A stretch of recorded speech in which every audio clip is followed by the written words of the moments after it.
Wolfpack, what is going on? It's your boy, the Wolf of Rose Street. RoseStreetJournal.com. We breed and feed you fantasy wolves here with your Week 13 sit starts. 2 more regular season games until your fantasy football playoffs. Let's go. Whether you're trying to get that bye, get into the big dance, avoid last place, whatever it might be, wins. It's all that matters right now. Your boy has to get one more win, and I guarantee a playoff spot, and I'm in a battle right now, so I cannot wait to see how this one goes. One of those fun, facing the rival. Love to see it this week. So these are the type of weeks fantasy is made of. Hopefully you guys all out there had an amazing Thanksgiving with your family, with some good food, some football. What's better than that?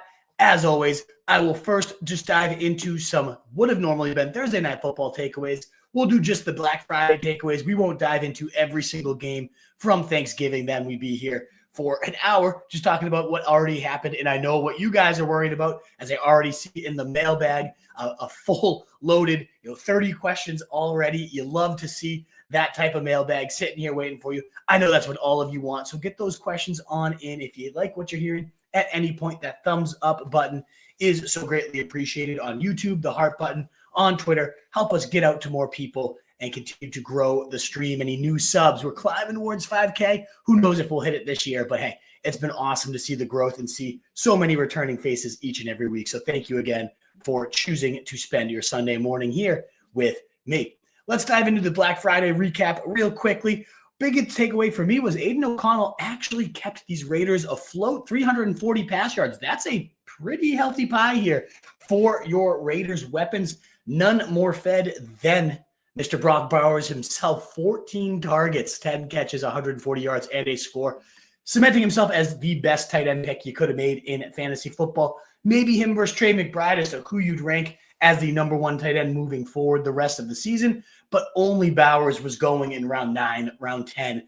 One of the best picks you could have made in all of fantasy. Will definitely be in the fantasy MVP consideration, considering he might smash every single rookie tight end record. His 17-game pace right now is 119 receptions, 1,252 yards, and 6 touchdowns. Not only will that break Sam Laporta's 86-yard touchdown record, that also might break the most receptions in history by a tight end, where Zach Ertz has 116. Shout out Austin Abbott for that stat. Yes, Laporta had an unbelievable record-setting rookie year for fantasy. Brock Bowers is about to smash it. He might even break the rookie wide receiver reception record here. So absolutely feasting. One of the best picks you could have possibly made in fantasy. Still saw Jacoby Myers getting it done. 11 targets, 6 catches, 97 yards, a PPR monster there in the backfield there. Abdullah, McCormick kind of alternating the work here. McCormick getting more of the carries, 12 carries, 64 yards. Looking actually pretty solid there too. Abdullah, meanwhile, only seeing 10 totes for 39 yards, but also playing far more. He had 2 catches, 14 yards, played 42 snaps to 26 for McCormick. But when McCormick was out there, he was getting used and looking good. Still going to be tough to recommend that guy as a waiver wire target. On the Chiefs side of things, Patrick Mahomes did have 306 yards, 1 score. Ultimately, just barely missed a Noah Gray touchdown as well. For those of you streaming it, it was a definite sheesh moment, as Ian Hartitz likes to say. I think the bigger takeaway was the horrendous offensive line play. 10 sacks across the last 2 weeks for Patrick Mahomes. They had to move Joe Thuney out to left tackle. It went okay, but that's certainly, you don't want your guard out there playing tackle because of how bad your guys are playing here. And it also was very, very tough for the run game to get going. 25 yards on 13 carries for the entire run game until, of course, Isaiah Pacheco had that 134-yard scamper. But even still, a pretty pathetic day on the ground. 59 total yards on 14 carries. And again, fully boosted by that 1 big carry for him. And that ultimately Isaiah Pacheco likely cements Kareem Hunt's time as a fantasy relevant runner. Just 7 carries for 15 scoreless yards, a couple of yardless catches, 2 catches for 0 yards on 4 targets as well. So definitely not an inspiring game by your Chiefs. We did have 13 targets going to Travis Kelce as well, showing he is still the engine of this offense, but Noah Gray remaining involved himself. So that's the Black Friday takeaways. Like I said, we're not going to dive into every Thanksgiving game because that would ultimately take us way too much time, and we have to get on to all of your questions, including Super chats like Anthony Fella, who comes in every week. Thank you so much, brother. Happy Thanksgiving week to you. Happy week 13. Hopefully you crushed it, Fella. If I'm not mistaken, can't remember if you're out in Michigan, but huge win for the Big Blue. Suck it, CJ. Suck it, OSU. Let's go, Michigan. You might be from there, Fella. I could be completely making that up, but I know we had a couple fans that have been here a while that are from Michigan. So pumped to see that game for them.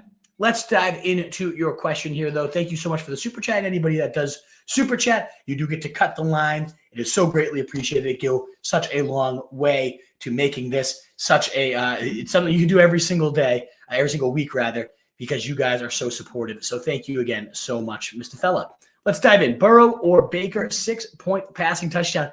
Anthony, I've gone back and forth on this one myself. Just in my rankings, I had Baker earlier ahead of him. And then I was like, if I really had both of these quarterbacks, would I actually genuinely bench Joe Burrow for Baker?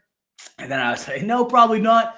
But then I think, especially in a 6-point passing touchdown, it's like, oh, man, like, which way do you go with this? And so what worries you about the Steelers, their secondary is not amazing. Joey Porter is awesome, a great shadow corner. But ultimately, they struggle holding up in the secondary if the pass rush doesn't get home. Now, the Bengals line has been mediocre. It's not horrible, but that Steelers pass rush is phenomenal. Burrow is the type of quarterback, though, when facing pressure, he still can rise to the occasion. And you look at his last 3 games, 30, 34, and 29, the QB 1, 1, and 2. I just can't bench him. I know the matchup is tougher than anything he faced in that span, but I just the production has been there. You know he's a man on the mission. They cannot lose another game and have any hope of a playoff berth. They probably can't have a playoff berth anyways at this point, but any win keeps those hopes alive, and so you know he's going to be balling out. It wasn't long ago, right before this crazy span that he is on, where he came out and said, I want to score a touchdown every single time we have the ball on offense. And of course, every offense, they're going to say that, but he was like genuinely pissed when he was blowing the doors off the Raiders and they didn't get a 7th touchdown in there. So yeah, I love this Joe Burrow. I love how fired up he is.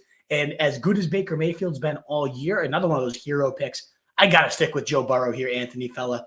It is tricky. I had Baker ahead of him as early as yesterday, as recently, and I still couldn't pull myself to actually keep it. I know if I was facing this decision, I would ultimately go Joey Cool there, the way especially that he's been balling out. How could you bench him at this point, despite a scary on paper looking matchup?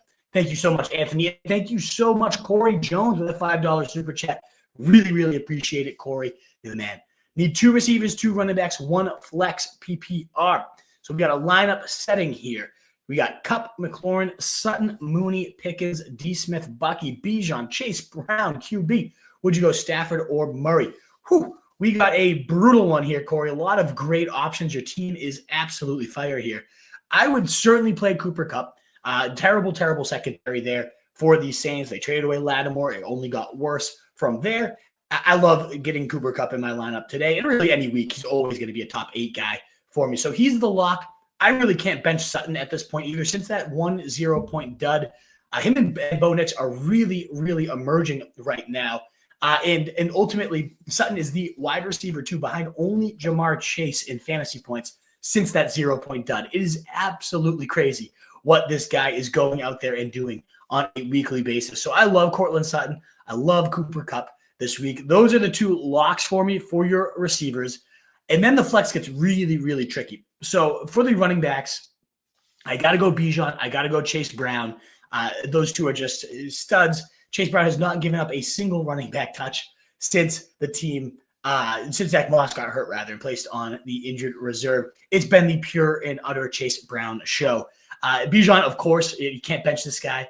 Was a top first-round pick for a reason, and he's really shown no reason to go against him. Yeah, the Chargers are a tougher defense, but you got to play Bijan at this point. So then it comes down to the tough decision here is what do you do with your flex, Bucky Irving or George Pickens? And I know I have Bucky Irving as the cover boy, as the title here. And my whole thesis on him, what I was going to say is there is no world that you ever bench Bucky Irving today. He's a fringe top 12 running back for me in my rankings.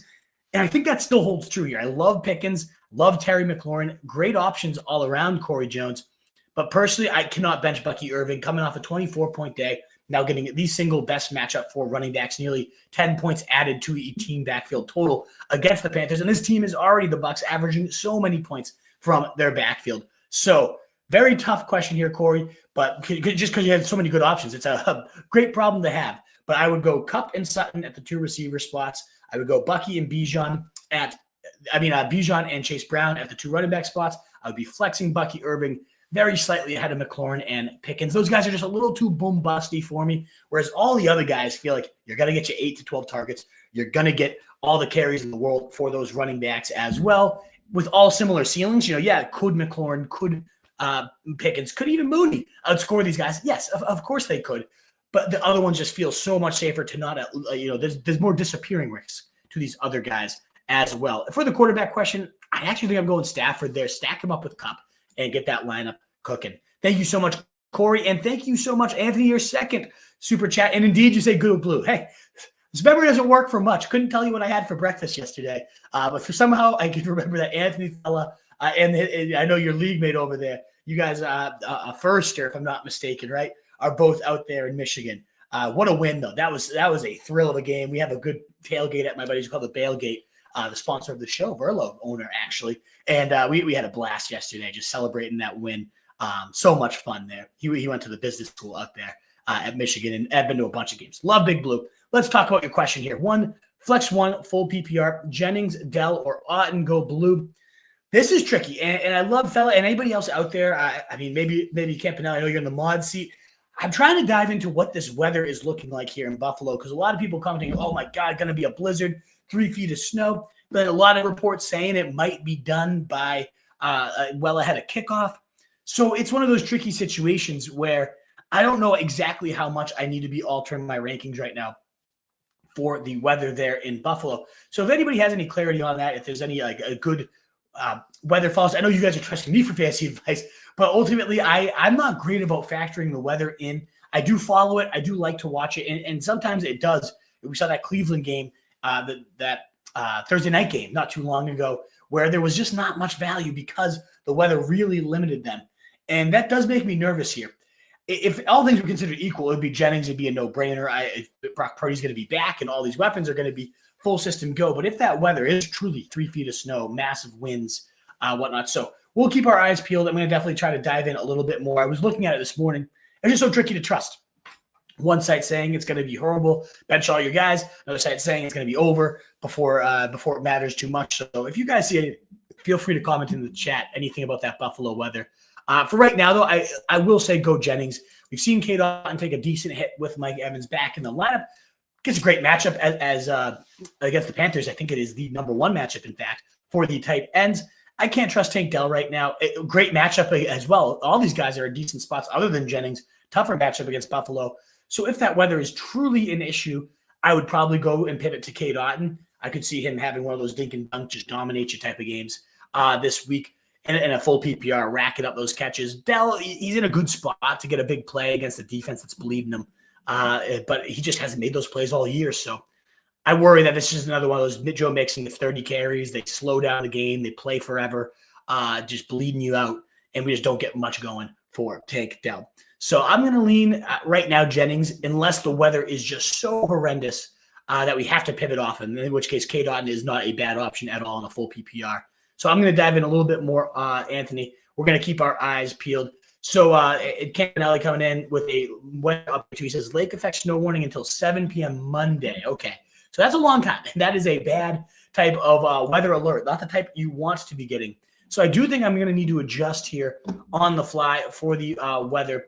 I don't know exactly what the winds are looking like, what the ultimate timing of the storm is, but it sounds like it's in effect through tomorrow at 7 p.m., which is never good. It is one thing, it was ending at 7 p.m. tonight, and they have time to clear it off. That sounds like a pretty ugly situation there for Josh Allen, for the Bills, for your 49ers. Maybe it's not quite the shootout that a lot of us were hoping for on Sunday Night Football here. I was very excited for this game. That's really too bad. So we'll have to look into this one a little bit more here for the weather situation. So thank you, Campanelli, for letting me know. Snow accumulation of 1 to 2 feet is what we're seeing here. So yeah, that's not great. Still guys like Josh Allen, the running games, that stuff you can lean upon. But I would probably pivot to Cade Otton in this case, fella. Good to know. Great question. I'm just going to pull up Buffalo football weather underground and just kind of double check this. And then we can always do a on the fly type of ranking adjustments here, given this situation. This is big. There's a lot of fantasy relevance in that game. No doubt about it. So I'll say for now, pivot to Otton, and I will dive in a little bit more, Anthony, as we go live here and think about this for sure. All right. Tonight's cloudy skies, partly cloudy at midnight, few flurries or snow showers. So again, what's tricky is I always see different reports here. So like Weather Underground, I'll bring this in. So again, you guys can kind of see what I'm seeing here, which I Weather Underground is a teacher who uses it for snow days. That's kind of what I like to check with. So I'm going to bring in what I see here. And then again, Campanelli, wherever you're finding, if you don't mind sourcing it for me, let me know where you're seeing that, because we can compare these weather reports. There are some great weather follows on Twitter as well that I'll need to dive into. They haven't posted anything as of going live on the show. So what we're seeing here is, did I bring this in? Okay. Add to the screen. Thank you guys for your patience, because this is it's important. There's a lot of fantasy relevant players in this one here.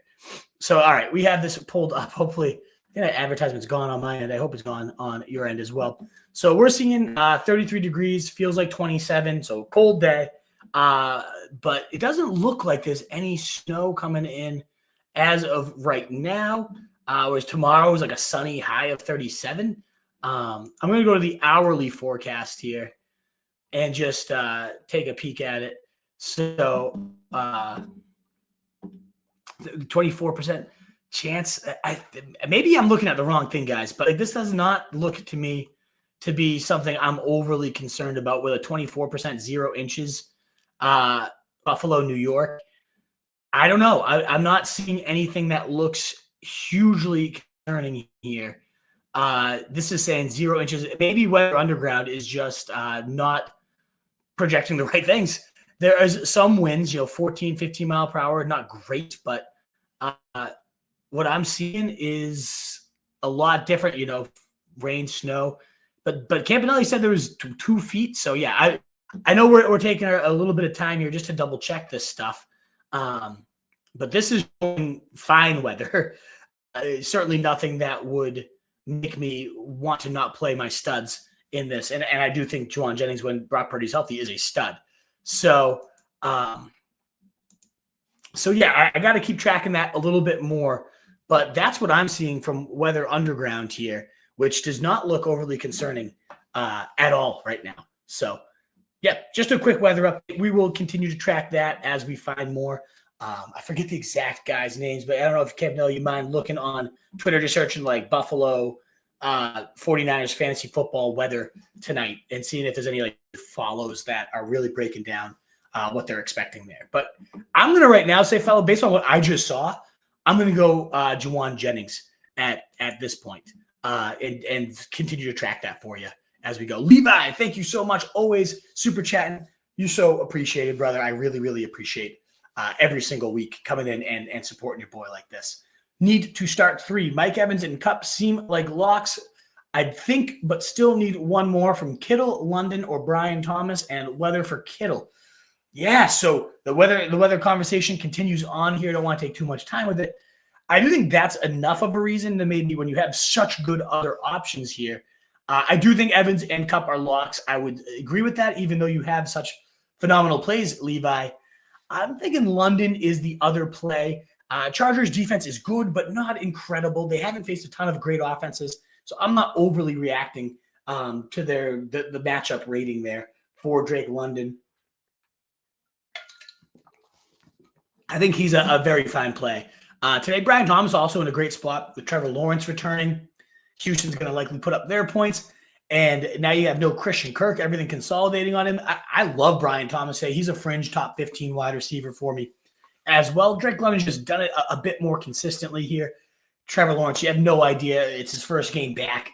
He probably wouldn't be getting rolled out there in a lost season if it wasn't too, if he wasn't pretty much 100%. But you just never know. He takes a bad hit. He flares up. We know Mac Jones is just god-awful. So I'm going to go Drake London there very, very slightly over Brian Thomas myself while keeping Mike Evans and Kupp in Levi C. Papasarno also consistently super chatting. I greatly, greatly appreciate this, brother. Thank you. Morning Wolf, half PPR, Jennings or Harrison Jr., and Hurts or Burrow. Smash that like and share, y'all. So again, this weather is not quite as what reports. It will be cold with flurry or snow showers. So that's what weather.com says. So we're getting mixed things here on this game for Jennings, for your 49ers, for your Bills. What do we do with everything going on there? It's tricky. It's definitely a hard situation. And so I will say the more we learn as the day goes, the more we can react to it. So if you have later plays, sometimes that is nice here. I believe Marvin Harrison plays at the 4 o'clock window too. So we might have a little bit more detail there. I'm just going to look up Buffalo 49ers weather and just kind of see what else I can find here as well. Because it's very important. I know we're spending a lot of time on this, guys, but there's so many people that are relevant in this game. So it matters. It matters a whole lot. Buffalo 49ers weather. So let's just quickly look at Weather Underground was showing nothing overly concerning. But then there's another alert, up to 3 feet of snow. So I'll just pull in kind of what I'm seeing here.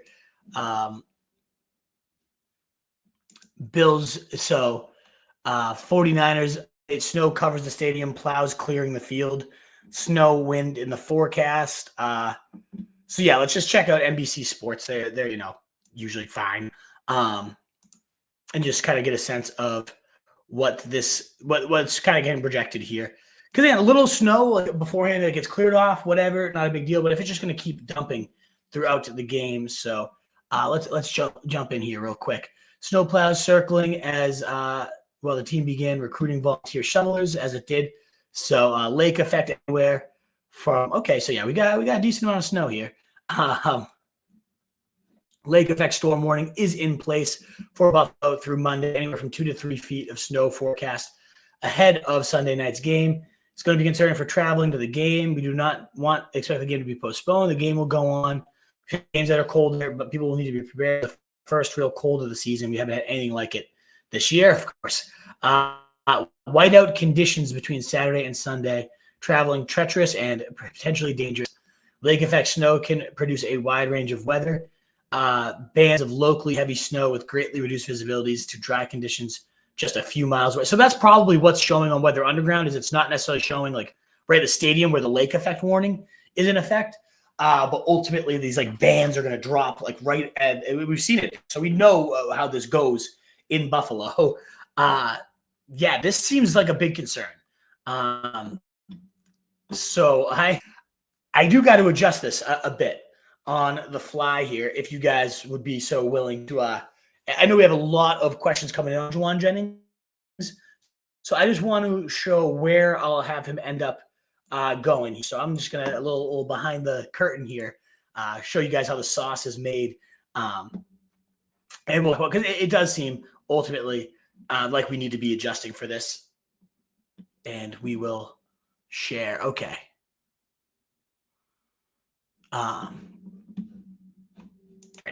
So I'm just pulling in my rankings tool here. Thank you, guys. I know this is a little bit of a disjointed show here, but a lot of the questions are about Jennings, are about your 49ers, are about all that good stuff. So I want to make sure we cover that fully. So I don't think running backs, it matters so much. Buffalo's still a very favorable top 3 matchup for running backs there. So I'm going to leave Chris McCaffrey, James Cook right here. They're both guys that I don't feel the need to move I'm going to bump down Brock Purdy. I am maybe going to bump down Josh Allen just a little bit, although, with so much rushing upside, it's not something I absolutely have to do, is bump down Josh Allen. What's going to be more impacted are these receivers here. So, yeah, I'll probably leave Josh Allen where he is. Lamar Hurts, stay above him. Purdy, though, relying more on throwing. I'd rather have Bo Nix at this point. Probably even Stafford. I think it's probably where I drop that line for Brock Purdy. So quarterback 15, probably another option that you have out there you can use this week on Brock Purdy, so you don't have to absorb that. I'm sorry, I'm just going to take your question off for a second, and then we will pull that back up. And I know you're asking about Jennings, which is part of what's inspiring us. We got a lot of questions on us. We want to make sure we are diving in nice and deep here. So I'll take off these banners so we can kind of see what's going on. All righty. And then in terms of Jauan Jennings, who I had all the way up here at 23, was much higher on him than the ECR. Do you think we need to bump him down a bit? I'd even rather play Jordan Addison, I think, today, given how well he's been cooking lately. But I think right here, wide receiver 30, that's about fair. Debo maybe better in a snow game, but give me Tank Dell, big play guy. Instead, maybe give me Jerry Jeudy in the revenge game. Amari Cooper, is he really going to get going in the snow when he hasn't been getting all year? But then you're getting into this kind of like Vele. We'll talk about him in the Verlo sleepers. But, yeah, I think this seems about fair. I definitely would trust Brian Thomas over him. I like Brian Thomas, honestly, over DK Metcalf even today. Maybe over Zay Flowers, who gets Cooper DeJong out of the slot. Yeah, I think that seems fair, is bumping Jauan Jennings down to wide receiver 37 spots. Debo down a little bit as well to account for the weather. I mean, Kittle is so good, and he's the type of guy that snow only helps. He just gets better and better in the elements, whatever he's doing. So I'm not too worried about Kittle. I doubt he's going to get much, if any, type of impact here on the rankings. George Kittle 4. Am I really going to move him below Hawkinson? No. But yeah, that's kind of where we sit. A 7-spot decrease for Jennings. A 3-spot decrease for Debo. So nothing overly crazy. If it gets even worse and worse, we may have to adjust. We saw Purdy also drop 6 spots at the quarterback spot. Does it do enough to drop Jennings below Marvin Harrison? Was one of Sarno's questions. Khalil Shakir, he's probably going to, he's the type of short area guy that thrives in this type of weather, the high percentage stuff. I don't think I drop him. I know Sarno's asking about in his super chat, so we'll pull that back up. We'll get rid of the rankings here. So we kind of did that on the fly with you. And so again, going back to fella, if you're still here, Jennings, Dell, or Otten, I do think I just go Cade Otten in a full PPR and kind of rack up those points. I think Jennings is the type that the big body, the throw him open type of weapon. He could be just fine in this environment. But yeah, I do like going elsewhere if I can. And I think Otten's fine enough to go elsewhere. And then Papa Sarno saying Jennings or Harrison. I do think I still go Jennings. Harrison has just been such a nightmare to figure out. He'll have one first quarter where he has 35 points, and it'll be 4 weeks till he scores above 5. And I don't want that back and forth, up and down carousel in my lineup. Jennings has been such a stud. I got to go with it. I'm going to go Jalen Hurts, the best matchup for receivers, running, and quarterbacks as well. The Ravens matchup, shootout game at 4 o'clock today. I want every piece of that I possibly can have. And so I'm going to lean on Jalen Hurts. As much as Burrow, again, we talked about him earlier with Fellow's question, quarterback 1, 1, and 2 these last 3 weeks, 29 or more points in 3 straight games. Everything is wheels up for Joe Burrow right now.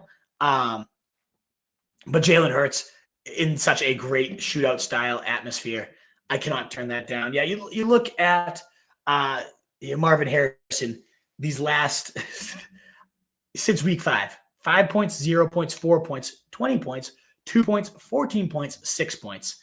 It's not like the volume, he hasn't topped 7 targets in any of these games. It's just been so inconsistent, so boom or bust. I don't get it. Drew Petzing's kind of a moron. He calls a good run game, but ultimately it is tough there. So, yeah, I'm going to go Jennings, sticking with him even despite the weather. I'm going to go Jalen Hurts. And smash that like and share, y'all. Thank you so much. Indeed, share us on out. Hit that like button. Hit the subscribe button. We'd love to have you guys join long term. We got about 400 of you. We'd love to hit that usual 1,000 or so that we typically get here on our Sunday mornings. Love to have so many of you still with me regardless. We got Jennings or Vidal for flex PPR for Senor Rojo. I like Vidal. I'm actually intrigued by Vidal today. We're going to talk about him a bit more in our Verlo Sleeper segment. Some nice comments coming from Greg Wowen and how they want to replace J.K. Dobbins, who has been placed on the IR at this point. And Vidal is going to be a big part of their plans. I love stashing him. I love seeing what happens here. I do not love playing him this week quite yet, though. He could get 0 carries.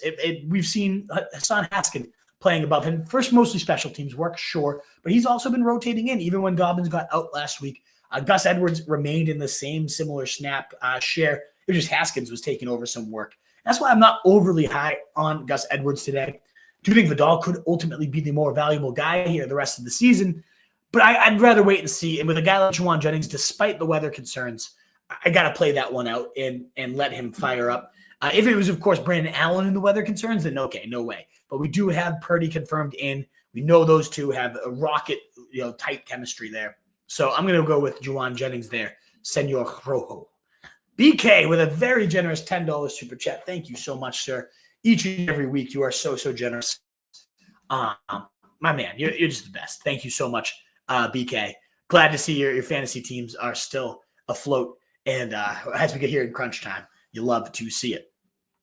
In terms of Bo Nix versus Anthony Richardson, not that I'm a hater, but I've always been lower on Anthony Richardson than the ECR. Sure, you're going to get the booms. We had the 28 points, the quarterback 4 just 2 weeks ago. That was beautiful to see. We had 27 in week 1. So we've had 2 booms. The rest of the season has been complete busts. 13, 7, 5, 9, 13. I mean, 6 out of the 8 games have been 13 or fewer points.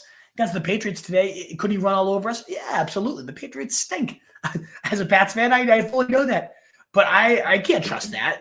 All these booms, only 2 of them. We've had just as many booms out of Bo Nix with a much, much safer floor. Cleveland's actually compared to last year's defense, a matchup to target compared to a defense you had to avoid. And sure, it might not be quite as electric, but we've had a 30-point day from Bo Nix. We had 23, 22, 29 2 weeks ago. So, I mean, he had just as many blowups with the lows. He hasn't been below 16 points. He's been a top 12 quarterback in almost every single week since week 8, since Carolina. 30, 18, 16, 29, 19. It just rock solid there for Bo Nix. So I'm going to stick with that floor. I think the Cleveland matchup, nothing to be fret. It's, in fact, one that we're targeting right now, a top 12 spot for QBs, for wide receivers. So I'm going Bo Nix easily over A-Rich. I have him about 2 tiers, actually, ahead of Anthony Richardson right now. I feel great about Bo Nix, BK. Maybe A-Rich spikes, but both these guys have spike upside, and Bo Nix has the much, much safer floor any given week. Thank you so much again for your generous super chat. And Vladimir Hurst wrapping up these super chats so far. 8 super chats, and it hasn't even been 30 minutes yet. You guys are so generous and so kind. In this week of giving Thanksgiving to thankfulness, I couldn't be more thankful for such a generous and kind audience like you guys. It's the best. You guys are so awesome. With the weather in Buffs, Mooney over CMC. No, Vladimir. No. In fact, like running backs often, that's where they get the footing and they're getting the ball. And a shifty guy like McCaffrey can use the weather to his advantage. So no, I definitely play CMC over Mooney. I don't. That would be a too cute pivot, in my opinion. If you want to start questioning your receiving options, totally get it. But CMC as a pass catcher, the dink and dunk, that's going to be a high percentage thing that helps him churn through the snow. The running and cutting could benefit him where he knows where he's going. So, Vlad, I do not play Mooney over CMC, despite the weather. I would stick it out with Christian McCaffrey in that case. All righty, guys. That wraps up our super chats so far. Thank you again so much for your generosity today. With those, of course, if you do feel so inclined, we'll let you cut the line and get ahead of the rest Wolfpack here. But we will be on to your questions in just a second. We got, again, about 450 of you here. Please do consider one more, that thumbs up button, the heart button on Twitter, on YouTube. It is so greatly appreciated. It helps us get out to more people, continuing to grow the show and the channel. Thanks again so much for spending your morning here with me. Let's dive into the quarterback news, though. The big one we've already kind of talked about here is that Brock Purdy is going to play. We now know the weather is going to be horrendous, so it's something to keep in mind for sure. I'd likely sit Brock Purdy if I had any other options, like a guy like Bo Nix certainly would play Brock Purdy. I would certainly play Bo Nix over Brock Purdy, given the matchup against the Bills is already tough, but then you mix in a blanket of snow bands of 3+ feet type of stuff coming in. Not exactly what you want to see from your quarterback. So I am going to be benching Brock Purdy where I can. I still don't mind his weapons. It's huge for Jauan Jennings, huge for Purdy, for Deebo Samuel, better for Christian McCaffrey as well to have their guy back. But this weather is going to be sketchy today. And then we did get another super chat, it looks like. So I am going to dive into that one real quick as we cover the rest of this news. Thank you so much. Luis Perez coming in with a super chat. I really appreciate it.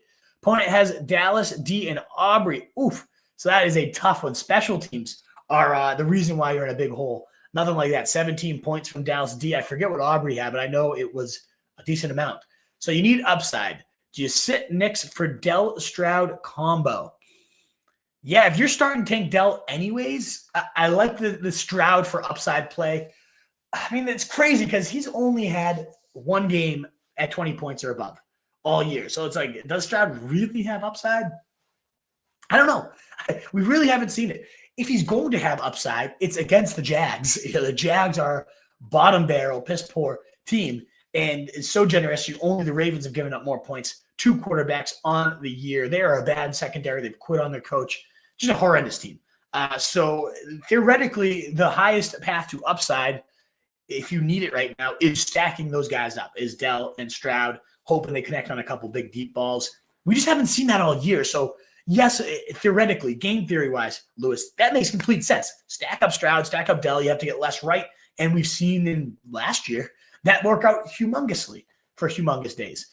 This year has just not been there once. We have not seen a monster Tank Dell day. We have not seen a monster Stroud day. If it's ever going to come, it would be against the Jags. So I think if I'm in your shoes and I'm in a big hole, yeah, I probably would go for the Dell Stroud. Boom. Let's light it up. Let's hope we get a stack here that goes off. That's kind of what you have to do when you're in a big hole like this. I don't love having Tank Dell in my lineup today. It just comes down to like Lewis. I don't mind playing Stroud at all. If he's going to get it going, it has to be against a team like this. I think his ceiling is higher than Bo Nix today. And I think then if you're playing Stroud, it's kind of like, yeah, let's play Dell. But I would be intrigued to know, who are you benching for Tank Dell? Because he is only in my wide receiver 30 range or so. So hopefully you're not benching a Sutton, or you're not benching a legitimately top 20 wide receiver for Tank Dell, is all I would say. But yeah, I would be inclined in your situation to play Stroud Dell and stack those two up and try to go for the highest ceiling outcome here. Luis Perez. Thank you so much for the super chat, Lewis. I greatly appreciate it. All righty, moving back to our quarterback news, and thank you guys again so much generosity today on the week of Thanksgiving. It is so greatly appreciated. The only other quarterback note I did have is Trevor Lawrence is expected to play today against the Texans. Big news for Brian Thomas. You have no Christian Kirk. Also really helps Evan Ingram, who has been a target vacuum, the most targets in the league among tight ends since he returned to the lineup, and now he gets Trevor Lawrence back. Whenever Christian Kirk doesn't play, Evan Ingram is a monster, and we know that Christian Kirk won't be returning this year. So love Evan Ingram right inside the top 8 tight ends this week. Brian Thomas, a fringe top 20 wide receiver with definite top 5 upside today. Love playing him where I can. In terms of running back news, Breece Hall says he's not sore or anything. Jeff Ulbrich, the interim head coach, said he was trending in the right direction, but Breece Hall's comments seem to point to this guy being back. Not even being back. He was off the bye. Sounds like he's healthy to go. I know a lot of us scrambled to pick up Braylon Allen ahead of this game in case Breece Hall missed, but it does not seem like that will be coming to fruition. Still a good handcuff to have. It was kind of a reminder that, hey, I mean, if Breece Hall misses this, we all want Braylon Allen on our teams. He will be a top 20 running back play if that ever comes that situation comes to light. But ultimately, that's not happening this week. And so Breece Hall, still in your top 10 running backs, fresh off a 30-point day, his last time out. Got to smash start him today. There's no real situation I would be benching him at all. Brian Robinson is off the injury report. He will play, while Austin Ekeler not only will not play, he's on the IR, will miss at least the next 4 games, potentially could return for the playoffs for week 18, just ahead of the playoffs, but man, that is a tough blow. Jeremy McNichols was a popular pickup this week in the sense that what if Brian Robinson and Ekeler miss time, you might be getting a starting running back who was once a phenomenal prospect. I know he's like older than Pat Mahomes. He's not a young spring chicken anymore. McNichols has looked okay on his volume, and he was one of the better running back prospects physically when he came out. It just has never really panned out for the guy, but he's looked as good as he's ever looked this year. So I don't mind stashing Jeremy McNichols if you're desperate for a running back sleeper. We do have our Verlo sleeper segment coming up in just a couple minutes here, and McNichols should certainly be warranting some sleeper consideration here for you. He's got a 2-touchdown day on the season already. We got J.K. Dobbins going to the IR. That will also feed into our Verlo sleepers later with Kamani Vidal, potentially Gus Edwards. You'd think that Gus Edwards, he's going to start. He's likely going to be the lead back here. But ultimately, even last week, once Dobbins was knocked out, we saw Haskins missing it. It was not a significant role increase for Gus Edwards, who's averaging like just north of 2 yards a carry this year. He has looked like a slug. Looks awful. He's an okay touchdown bet. Would not really want him near my lineups if I didn't have to, especially in a week like this where every single team is available to you. Hopefully you don't need to go to the depths of Gus Edwards' hell. I think Bigsby's going to play, and Tyjae Spears is back as well, which will limit the workloads for their respective starters in terms of Travis Etienne and Tyjae Spears as well. That wraps up our running back news. We did have another super chat. Thank you so much, Octavio Cano. Greatly appreciate your support of the show. Coming in from Mexico over there, I believe is what that says. Sit Drake London, start Brian Thomas, and Nix or Darnold. We already did have a Drake London versus Brian Thomas question. It's a very tough one, Octavio. I think I personally lean. I would love to see Brian Thomas do better. I have Thomas in my leagues. I'm facing Drake London in quite a few. And that leads me to believe that like London's the better play. It terrifies me to be facing him. I know the matchup's not great for London against the Chargers, but he has just been rock solid this year in that kind of big-bodied Puka Nacua-inspired slot funnel role. The last few weeks have been a little underwhelming, 5, 10, 14, 8, not great. But you had to stretch 27, 16, 15. It's just been 10, 8, 6, 2, 13, 7. One real dud of a volume game, and the rest of the time he has been a steady source of targets. And I think the Chargers, they're kind of opening their offense up a bit more. Now they don't have J.K. Dobbins. Maybe that results in them passing even more and a better game environment for everybody involved. So I like going London in the power slot role. They've had the week to get him healthy as well. His dud last week was against Denver, one of the better defenses in the league, with Surtain kind of draped all over him.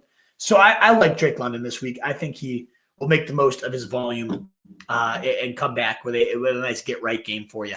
That being said, I mean, obviously there's a lot to love here about Brian Thomas, so I don't want to discount him. Getting Trevor Lawrence back is huge for his possible value. Mac Jones is just such a bag of trash that it was rough. The thing, though, is it just the floor with London. He's had booms similar to Brian Thomas, who has 20, 21, 19. He's got some big games on the resume as a rookie. And his efficiency is off the charts, like ridiculous yards per out run, given the quality of quarterback play, has been bottom barrel. He's really been cooking. He's got a great matchup against Houston today. Just the floor has been low, 2, 5, 4. When he doesn't hit well. And what if Lawrence flares up? What if Lawrence takes a bad hit? I really do like Brian Thomas. I love him at like 50. I think he's at 55, 56 on DraftKings. I'm definitely getting my exposure. But in terms of a sit start, I would be playing Drake London over Brian Thomas myself. And the Darnold versus Nix one, that's a really tough question, Octavio.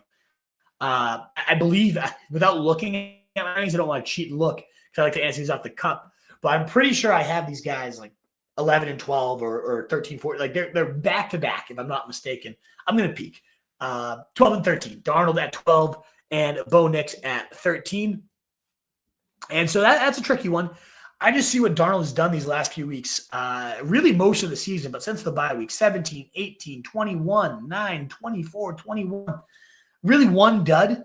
And then otherwise, he's been absolutely cooking. Of course, the dud came against Jacksonville, of all teams, but absolutely been getting it done. Quarterback 9, quarterback 6, quarterback 9. He's never going to completely win you the week and go bananas for 40. Like we've seen Knicks go for 30. So that doesn't seem like it's in Darnold's range of outcomes, but 20-ish points seems almost like a floor at this point. So I slightly lean Darnold. It's very, very close. The matchup's actually better for Knicks. The ceiling is higher for Knicks. I just see what Darnold's been doing and how he's been cooking, and I have a hard time not playing him. When you got these type of weapons at your disposal, the more Hawkinson's getting healthy now, it's just like, how do you defend this team? First, it was Jefferson Addison, and that's already hard enough. And then you put in one of the better tight ends in the league as a pass catcher. It's gold. So I'm going to go Darnold very, very slightly over Knicks there. And I'm going to go London over Brian Thomas very slightly. Derek Just, thank you so much for the super chat. I hope you had a great Thanksgiving as well, Derek. Always so generous, and it is so greatly appreciated, Derek. Thank you, brother. Really, really appreciate it. Super flex full PPR. I have Murray starting. Who else should I start? Russell Wilson or Derek Carr? Thank you, and I hope you had a great Thanksgiving. Thank you so much, Derek. I hope you and your families and everybody else out there had a great Thanksgiving too. So I think I'm leaning Russ here. It's risky, but Cincinnati, that is a great matchup. Tough. Like they're going to put their points. And Pittsburgh, the divisional game, they just lost one to Cleveland. They're going to want to get their points in. Russ has looked really solid this year. 25, 14, 19, 7, 14. I don't know, though. He's starting to cool off the more I think about him here. Meanwhile, Carr, for whatever reason, plays like better when his weapons are not in the lineup. It's so weird. Without Olave, like he does better. The last couple of weeks, 20 and 19, throwing a couple deep balls, slinging those things to Marquez Valdez-Scantling over there. But, man, like at any given point, it's like Taysom Hill runs for 3 touchdowns. Kamara goes off. I'm going to lean Russ in the divisional battle here. It's very close, Derek. I have a hard time, honestly, choosing between these two. I have them neck and neck in the same tier of the rankings. But I just think Russ has a better shot. They need Pickens to go off and a couple move bombs to him, and maybe Mike Williams gets worked it a little bit more finally with a couple games under his belt there. I have a better feeling about Russ, and I have a better feeling of that game opening up the way that we've seen Joe Burrow bombing teams. It should dictate that Russ has to continue to bomb them as well. And Najee just seems to be losing gas too. So I'm going to go Russ Wilson very, very slightly there, Derek. And then we got Rafa sending us a super chat. Thank you so much, Derek. Octavio, Luis Perez. Rafa, I saw your super chat, and my man Campanelli then pulled up the regular chat that was attached to it. That's why he's the best mod in the business. So he is asking Kyron or Bucky and Higgins or Evans. Oof. Very, very good questions. I'm going to keep riding Kyron. The matchup against New Orleans is great. Top 5 for running backs. Standard league, especially where touchdowns matter the most. Kyron is just a touchdown machine. So I cannot get away from him in a standard league and just in general. I love Kyron Williams. He's just too dang good. I know that the touchdowns. He had a 3-week dry spell, but he scored last week. And again, New Orleans given up the most yards across the last 5 weeks to running backs. They've been just absolutely doormat. So I love Kyron there. As much as Bucky gets an even better matchup, Carolina's given up the most points to running backs in general. I thought I was never going to say bench Bucky on this entire show. But Rafa, you got the one question that might make me bench Bucky Irving today. So I go Kyron.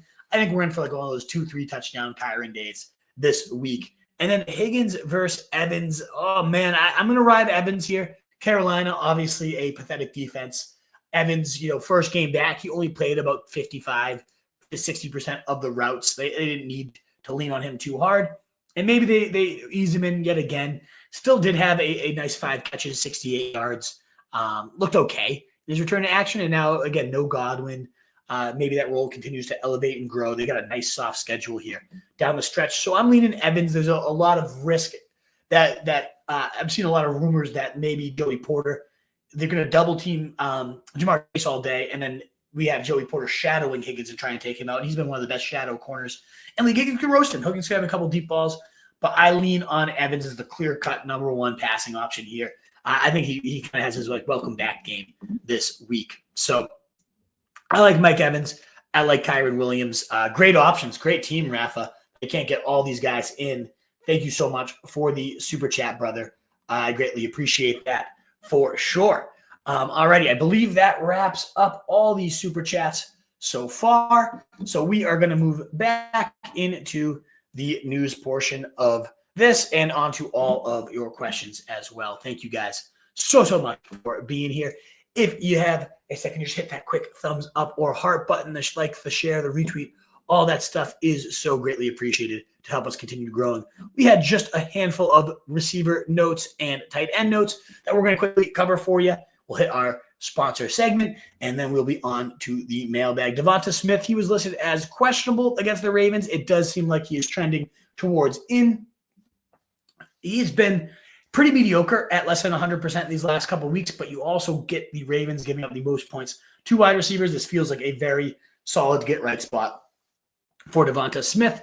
We have Raheem Morris and saying that Darnell Mooney is going to be in against the Chargers. The bye week had plenty of time to get himself ready. He's been one of the, if not the best waiver wire pickup you could have made at the receiver position, maybe in all of fantasy, besides Bucky Irving. So I love getting Darnell Mooney right back in the lineup. I do think that game against the Chargers could it become an ugly slugfest. Both teams do like to lean on the run, maybe. But it could also just open up one big bomb touchdown to Darnell Mooney, and boom, we're off to the races. This game is opened up. Cedric Tillman will be out this week. Jerry Jeudy gets a little bit of a bump up as a result, as does, maybe Eli Moore, but hopefully you don't have to use that level this week when you have all your teams at your disposal. No bye weeks. Josh Downs is out.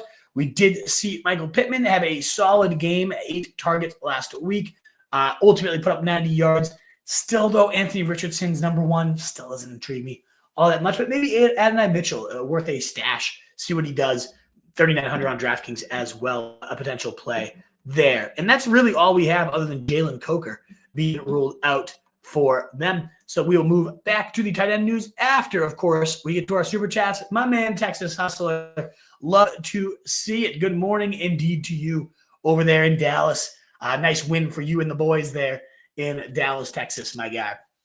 Pick up MVS, Mooney, or Haskins for the bench. I would 110% pick up Mooney. He should not be on waiver wires. Texas Hustler. He has been rock solid. I believe on the year, he's like wide receiver 20. I don't know why he'd be on your waiver wires. That one makes no sense to me. Mooney's been an ace all year. There's zero reason for him to be on any waiver wires. I like the idea of figuring out what happens to this Chargers backfield.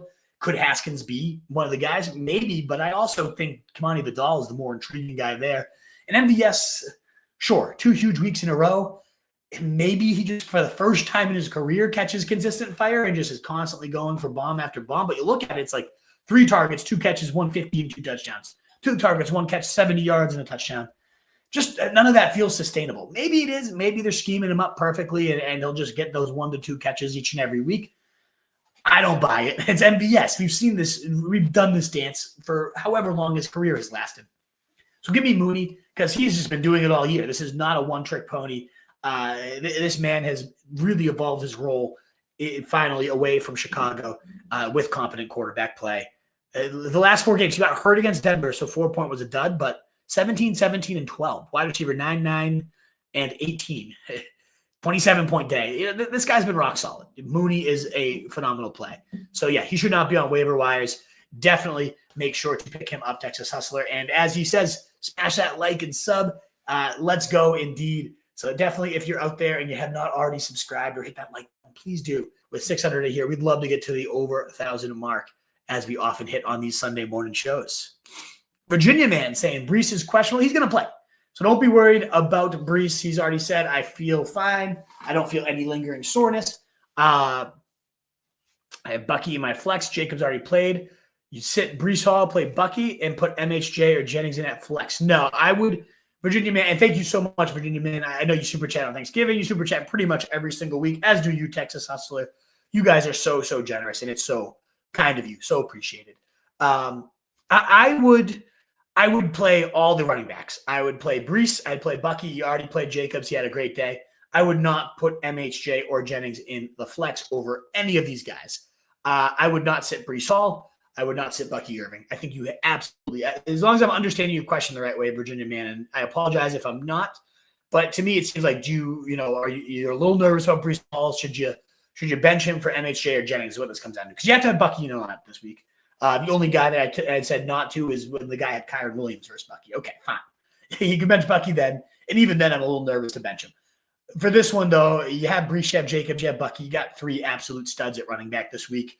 No need for the up or down carousel of MHJ. No need for the slow game of Jauan Jennings. There's a lot of risk to both those receivers, whereas their ceilings are matched by all the running backs, and all the running backs should see 15 to 25 touches today and get you something no matter what. So yeah, I am certainly not going either of those receivers over any of those running backs. I hope that's the question you're asking, Virginia man. If it comes down to like MHJ versus Jennings, that's your question. I would rather have Jennings. I'd rather absorb the snow game risk. But I personally am definitely playing all 3 running backs if that's the option there, which I think it is based on your question. I would 110% go Bucky, go Brees Hall, and go Jacobs is how I would play that. Alrighty, that is the Super Chats for so far. Thank you guys. 15 Super Chats already, and we're only just about hitting the second hour. We haven't even made it through all our news. We did have just a couple quick end notes here. Dalton Kincaid is out, so Knox gets bumped up a little bit, but again, with the snow tonight, with him being quiet anyways whenever he started for Kincaid so far this year, certainly not a must-play. Probably should belong on the waiver wire. Will Dissly is off the injury report. He has 44 targets since their bye week. He has been pretty solid, 10.5 PPR points over the last 6 games. Pass-friendly matchup versus the Falcons. Everything's pretty nice here for Dissly. A solid option. He's still out there in 65% of leagues right now. Don't know how, don't know why. He's a solid tight end for sure. 55% rather, my math. Check it there. And Noah Fant is off the injury report. He will play deep leagues if you need a tight end. Having a 16-teamer, for example. I play Noah Gray, but Noah Fant will be right in his range as well. And Jatavian Sanders, one of the guys I would have actually liked this week, a top 5 matchup versus the Bucs. He's out. Maybe Tommy Tremble actually does something. We're talking about like a pure DraftKings punt, though, at that point. And just as a O-line, D-line note for tonight's game, Nick Bosa is out, as is Trent Williams. So big blows there for the 49ers in case you're looking who to pick there in that excellent game tonight. So should be an excellent game. We'll see with the snow, with the injuries, with all that going on. All righty, guys. That wraps up all of the news and notes I wanted to cover, which means it is time for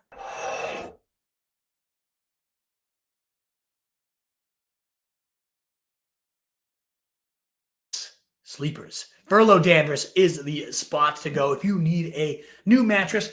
I saw my boy Pat yesterday. He owns and operates it, so of course I'm biased. I wanted to love it, and I love it even more than I expected to. I have slept so good this last week moving into the new house. We finally got the mattress in last Saturday, and we made a point to make sure we were sleeping on it. And I've never slept so good. I've been having trouble sleeping, honestly. I've kind of been up all night for a couple months. It was horrible. And for whatever reason, this mattress is so damn comfortable that I have slept. This is no BS. Like, I legitimately have slept through the night for 5 straight nights for the first time in months. It's unbelievable. I know everyone's scattered throughout the country. So if you're not local, there are Verlos around the country. Go support Verlo. But if you are local, you're mattress shopping, you got to check out the mattresses at Verlo Danvers. It is A+, the best mattress I've ever had. If tell them your boy the Wolf sent you, Pat will give you a little discount. He's already giving you tons of discounts right now for Black Friday. They always have a good deal running, but the best deals I've ever seen. The pillow, just a pillow. Like, it's crazy how comfortable everything is there at Verlo. But just like they're going to deliver you a good night's sleep, we're going to deliver you the sleepers based on Verlo as well. So again, check out Verlo Mattress in Danvers. Follow them on all your socials, all that good stuff.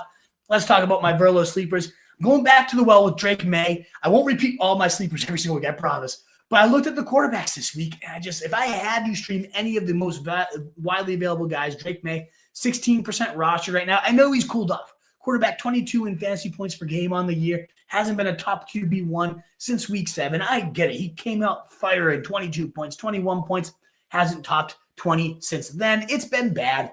The rushing yards hasn't been great. He's still averaging 8.7 yards per carry is Drake May. So Drake May, you get a Colts defense here. What do they struggle with? Giving up big plays through the passing game and giving up a lot of rushing yardage in general. And those are what Drake May does the best. So I really think Drake May is in a spot to rack up some big plays in the passing game, to run it down their throat at times. I think we're getting at least one rushing score, a deep bomb throw as well. And we're getting right back to the 20 points for the Drake May experience. At running back sleeper, I've seen this man's name in the comments a lot, so we're going to get to him later, but we'll also cover him right now. Mr. Kamani Vidal, only 14% rostered. Everybody's scrambling for Gus Edwards, and right, so probably going to be the starter. But what is like 2.2 yards per carry getting you? The guy has looked like a slug. He is horrendous, and I know Kamani Vidal has been a healthy scratch most of the season, but the few glimpses we've gotten, this guy shows some juice. He scored a touchdown on that wheel route. I really love the player. I'm a huge, huge fan here of Kamani Vidal. Again, 14% rostered. And I don't love starting him. Hopefully you don't have to, but we did get this quote here from Greg Roman. We fully expect Kamani to step in if J.K. Dobbins can't go, and as we know now, he's on the IR. He won't go for another 4 weeks, which doesn't look like he will this week. He's been in there before. It might get a little bit bigger of a workload. We'll see. We have full confidence in him and where he's at. It's past midway point of the season, so there's no rookies anymore. Everybody feels great about him. So I love at least stashing Kamani Vidal, seeing what he does today. I don't love starting him, but hey, if you're desperate, I think Gus Edwards stinks, and I think Kamani Vidal is significantly better. So he's the guy I am stashing and waiting to see. Devon Vele for the Broncos. It hasn't been an every down role. He's my wide receiver Verlo sleeper of the week. He's only had about a 67% route share, which is not crazy, doesn't seem dependable. But, man, is the man just producing? He's one of those guys that Sean Payton loves. The Marquise Colston kind of long, lanky body you find in the last couple of rounds. You look at the half PPR production, 11.9, 8.6, 11.0. Solid floor. The ceiling is capped. But, hey, if you're desperate for a wide receiver flex right now, you got a top 10 matchup coming against Cleveland. He's, again, only 67% of the routes. That's second on the team as Sutton's that ace, and then they kind of rotate. But Bailey's really carved out the role as the clear number 2 here for a quarterback in Bo Nix. That's absolutely cooking. So I really, really like Vele. And my last Burlow sleeper of the day is Zach Ertz at tight end. He's still over 50% available in leagues, but he's had 7 or more targets in 3 straight games. He's had touchdowns in 2 straight. He's been a top 10 tight end in 2 straight as well, with 16 and 13 half PPR points in back-to-back weeks. Tennessee, middle-of-the-road matchup. Maybe they don't need to throw as much, a team that you'd rather pound the rock on, and maybe that's what they'll do with Brian Robinson. That's allowed Zach Ertz to leak out in the play action and sneak behind defenses for scores. The crafty veteran tight end still has it. Doesn't look great, doesn't look explosive, but, man, can he find those soft spots and give Jaden Daniels a big target to convert the chains and to find him in the red zone. So I really like, again, Drake May, Kamani Vidal, Devon Vele, and Zach Ertz as my Week 13 Verlo sleepers. Thank you once again to Verlo sponsoring the show, the sleeper segment. Check out Verlo mattress in Danvers or on all your socials. It is truly, again, the V9 hybrid mattress. And as an added benefit, Pat will move it in for you, make it for you. You can do it on site. That's what he had to do. My house, where you had tight doors. He told me it's the heaviest mattress they have. So make sure to order the V9 hybrid. Put Pat to work. But no, it's such a great mattress. I could not speak any higher of it. So we didn't have to sponsor the show because I would just rave about it so you guys just know. I do not sleep well. And this thing, 5 straight nights of sleep, like I feel like a new man. It's been unbelievable. So thanks again to Verlo for the great matchup, for the great mattress. And thanks for all those sleepers that we shall go to today. It is now time for all of your questions. We have a super chat come on in from Josh. Thank you so much for your support. Asking Buffalo defense or Texans defense. So I would definitely go Texans today. Yes, Trevor Lawrence is coming back, but he's injured. Who knows if he'll be healthy? And even when he was healthy, it was a good matchup for defenses. Meanwhile, the Texans have been cooking as a defensive unit lately. So I really like playing them. I know Buffalo, with the weather, they've now gone up. The thing I do like about Buffalo, too, this is especially if you've already kind of clinched your playoff spot. So now we're getting a little ahead of things. But Buffalo, man, they have been in the fantasy playoffs. You got the Patriots in week 16 and then the Jets in week 17. And who knows what the Jets are going to be looking like by week 17. They're already a good matchup for defenses, but we might be having, Timmy Boyle or whoever the backup is. A lot of talk about Aaron Rodgers getting benched and the team just kind of releasing themselves from. So I love having Buffalo on my team right now. It's tough to stash 2 defenses too. But if it's a 1-week thing, if you're in like the I need to win still to get in, I think the Texans, top 3 defense for me this week. I am all about them. And so ultimately, you look at what they've been doing so far these last few weeks, 10, 19, and 19. I mean, how do you bench them at this point? They're really getting after the quarterback. Jacksonville, a great spot to add pressure to as well. So whereas I have like Buffalo like at 15-ish, the Texans defense is top 3 for me. I have to play them this week. So give me the Texans defensive special teams pretty well ahead of Buffalo, with that caveat, of course, again, that Buffalo, the weather could help them get a solid play. And then it's tough because you got the Rams and then Detroit. You're not really going to want to use them weeks 14 and 15. So you're probably going to have to carry 2 defenses. Do you really want to stomach it?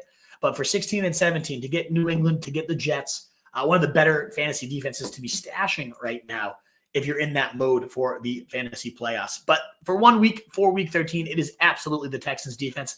And I believe their defensive schedule is pretty rough, though, in the playoffs. So Miami, Kansas City, Baltimore after a bye week. So you can kind of use them this week, toss them to the side, and then pick up Buffalo and have them for your stretch run there, Josh.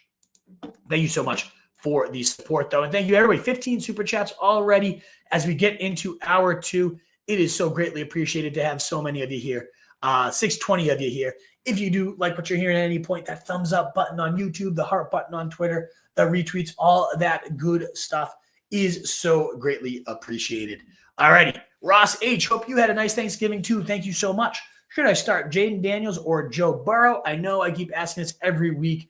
It's a tough question every week, especially with Jaden Daniels being quite mediocre these last few weeks.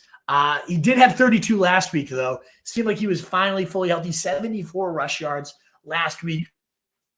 This is a tricky one. Your quarterback won last week. Top 3 quarterback on the year in terms of points per game.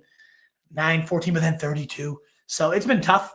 And then Joe Burrow, these last few. I have them 5 and 6. I had Daniels a spot ahead. But, man, if I had to really make this choice right now today, I'm probably doing Joe Burrow. Just more rock solid, steady production. Tennessee is fine. It's just a team that's not going to push them to the point where Daniels performs. So I can see more of that 14-point range. Whereas Burrow's going to get his 20. He's just very solid. Which 2 wide receivers should I start? Judy, Jennings, or Shakir? Thank you. The weather's tough today, but I think I'm just going to ride Jennings and Shakir. They're a tough matchup for Judy, with Surtain probably draping him today. My man, Magic Mike, I'm in desperate need of that sweet wizardry of yours. You always make me chuckle, Magic Mike. Full PPR, I need a running back, receiver, and a flex. My options are Bucky Irving, Chuba, and T. Higgins, Ladd, or D. Adams. Thanks heaps, mate. All right, thank me if I get them right, but I absolutely am going Bucky Irving for the running back position. Probably going Chuba for the flex. He's been rock solid, and Jonathan Brooks barely sniffing the field right now. Chuba getting that big extension. They love him. So then it comes down to T. Higgins, Ladd, or Devontae Adams for that wide receiver spot. I'll tell you, it's not Adams for me, which is crazy as good as he's been in his career. Comes down to T or the little lad for me. I think I'm riding the little lad. I don't know. This is a really, really tough one. Full PPR, though, I do worry a little bit about Higgins getting shadowed. Whereas Ladd, 6 catches, boom, you got your touchdown already. Back-to-back games, 18 and 14 full PPR points. I know T just had that huge game his last time out too, so it's pretty scary keeping him on the bench. 30 points last time out, and he's been, the lead target earner multiple weeks ahead of Jamar Chase, 29, 15, 18, and 30 in full PPR. Yeah, I got to stick with Higgins. As much as the Joey Porter shadow worries me, the ceiling is too big, and he's been just so rock solid when he's in there. So I'm going to go T. Higgins for that one, Magic Mike. So Bucky, Chuba, and T. Higgins is how I would play this one, buddy. Thank you again for always making me chuckle. Kyler Murray or Bo Nix must win. I do prefer Bo Nix. Kyler, so up or down, when he goes up, it's going to be better than Bo Nix. But, man, the downs have been quite down, and they've been quite down lately. And this seems like the type of defense, a lot of pressure coming in the interior. 529 and 11. Had a good streak of like 21, 22, but the downs are just too down for Kyler. So I'm going to go Bo Nix on this one, Joel. Great call on Reed Thursday. Hey, let's go, baby. Glad to get you that one right, Joel. Definitely told a lot of people I loved, and I did. Loved me some Jaden Reed on Thanksgiving, and he definitely came through for you good folks out there. Or B. Robinson as second flex. I assume that is Brian Robinson, because Bijan would be an absolute smash. Probably still playing Brian Robinson over Cade Otton, given the way the targets have been trending with him, with Mike Evans back in the lineup. More than all, hope you all enjoyed CPD. I hope you enjoyed. I'm guessing you meant to say Thanksgiving there, and I hope you enjoyed it too. Great to see you again, CPD. You've been awesome, regular to the show these last few weeks, offering great insight and great questions. I very much appreciate it.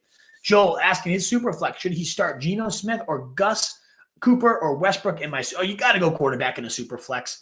The only one that's even close might be like Cooper in a decent weather day, and it's a bad weather day.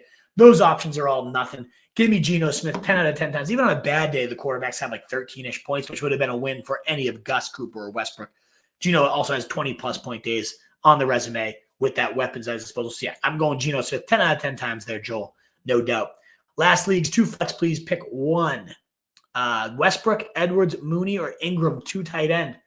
I would go I would rank them Ingram then Mooney, I think. I don't know if you need me to pick 2 or 1, but I like going Mooney and I like going Ingram in that order. Mooney, then Ingram is how I would rank those guys, Joel. Mr. Russo, happy Sunday indeed to you, sir. Indeed, let's get the dub, brother. Start Debo or Ladd, 100% Ladd for me. Even in a neutral weather game, Debo's just kind of off this year. I'm off the Debo train for the time being. I need to see it from him again. When I have an option like Ladd, at least, and it allows me to. And then Adams or Pickens, I got to roll with Pickens. Him and Russ have been cooking.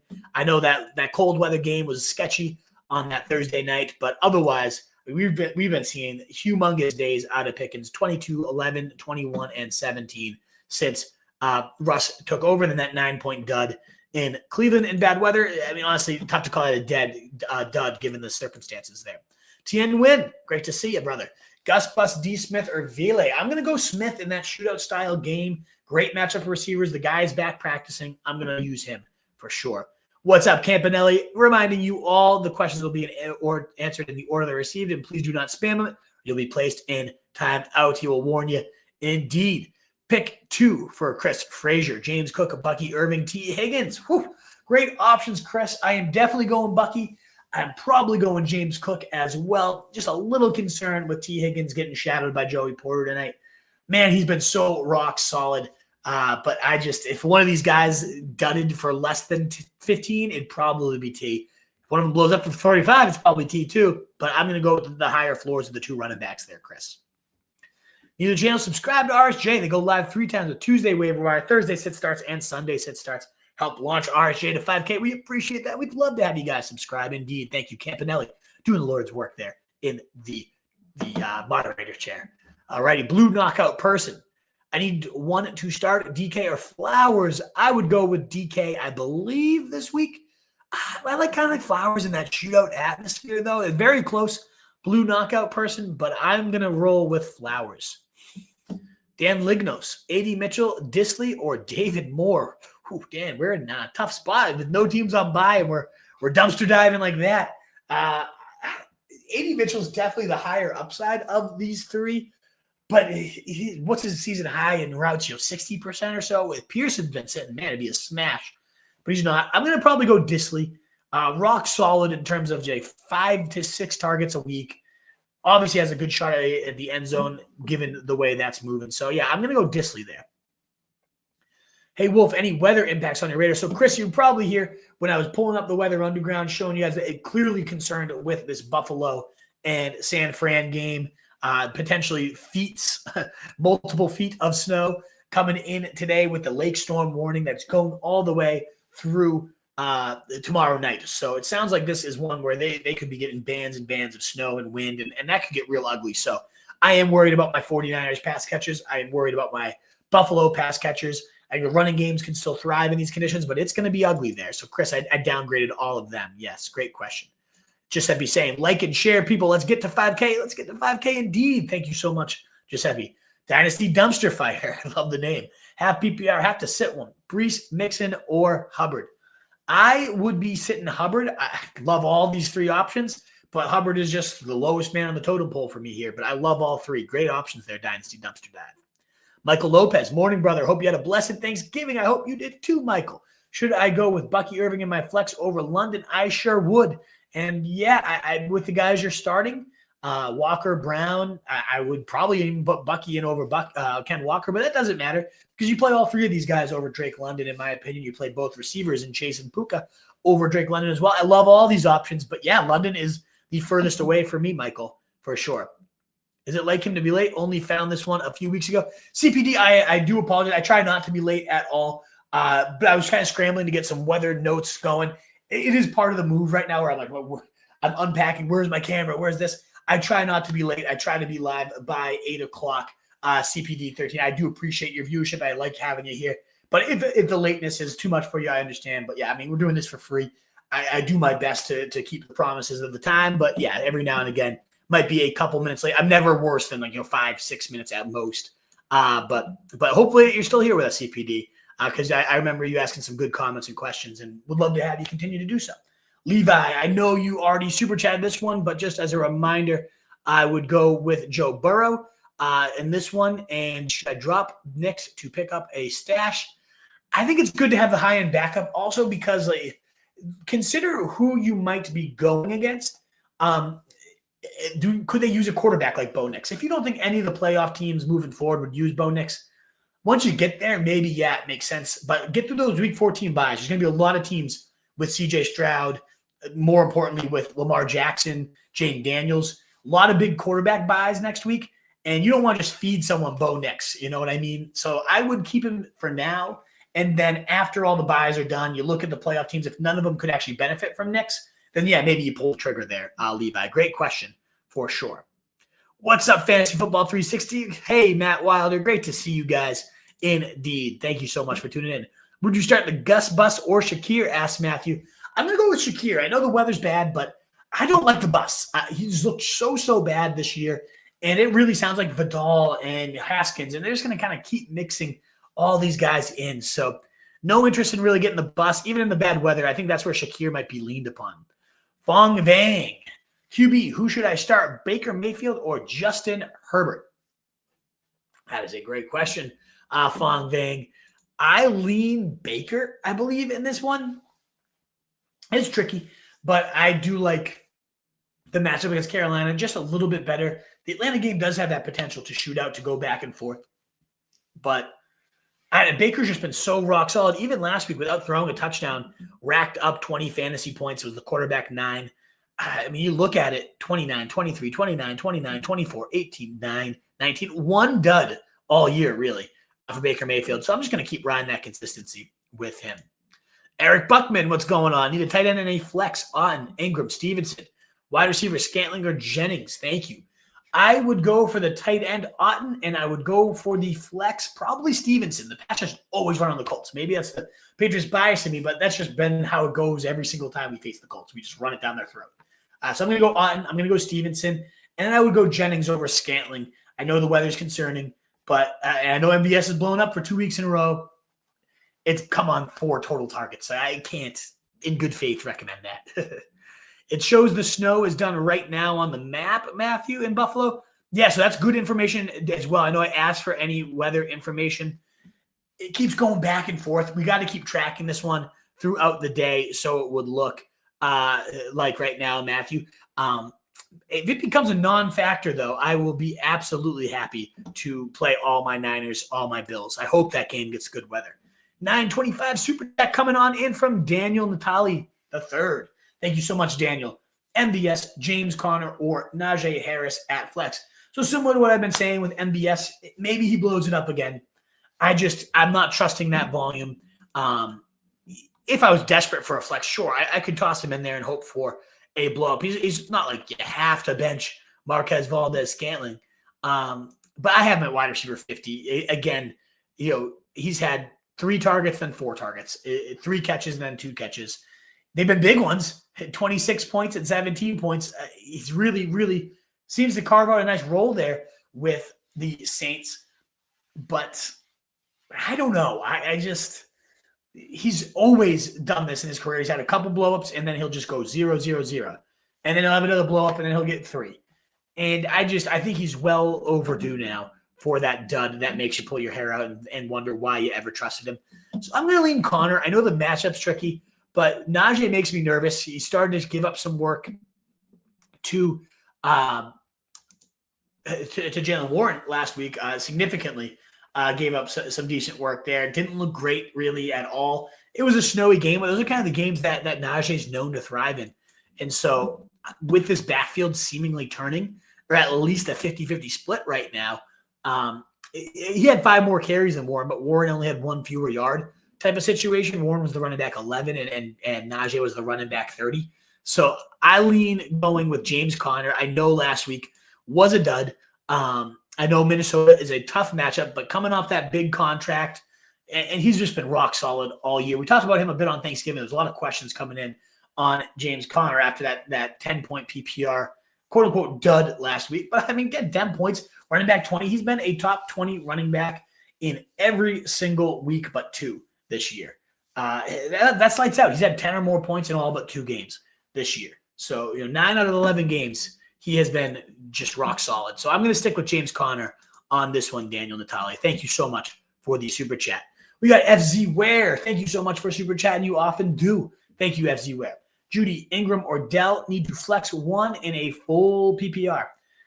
Is it crazy of me to lean Ingram here? It's just the volume when, one, he's got the most targets since returning from injury among all tight ends. So the volume is going to be there for Evan Ingram.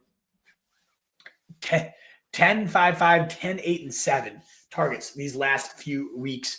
Racking up the catches, too. Now, the ceiling's capped. He's not going to go crazy. I mean, we've had a couple 30-point Ingram days in the past. I think you're probably getting 12, maybe 18 if he scores type of game. But that's what I'm looking for a PPR flex here.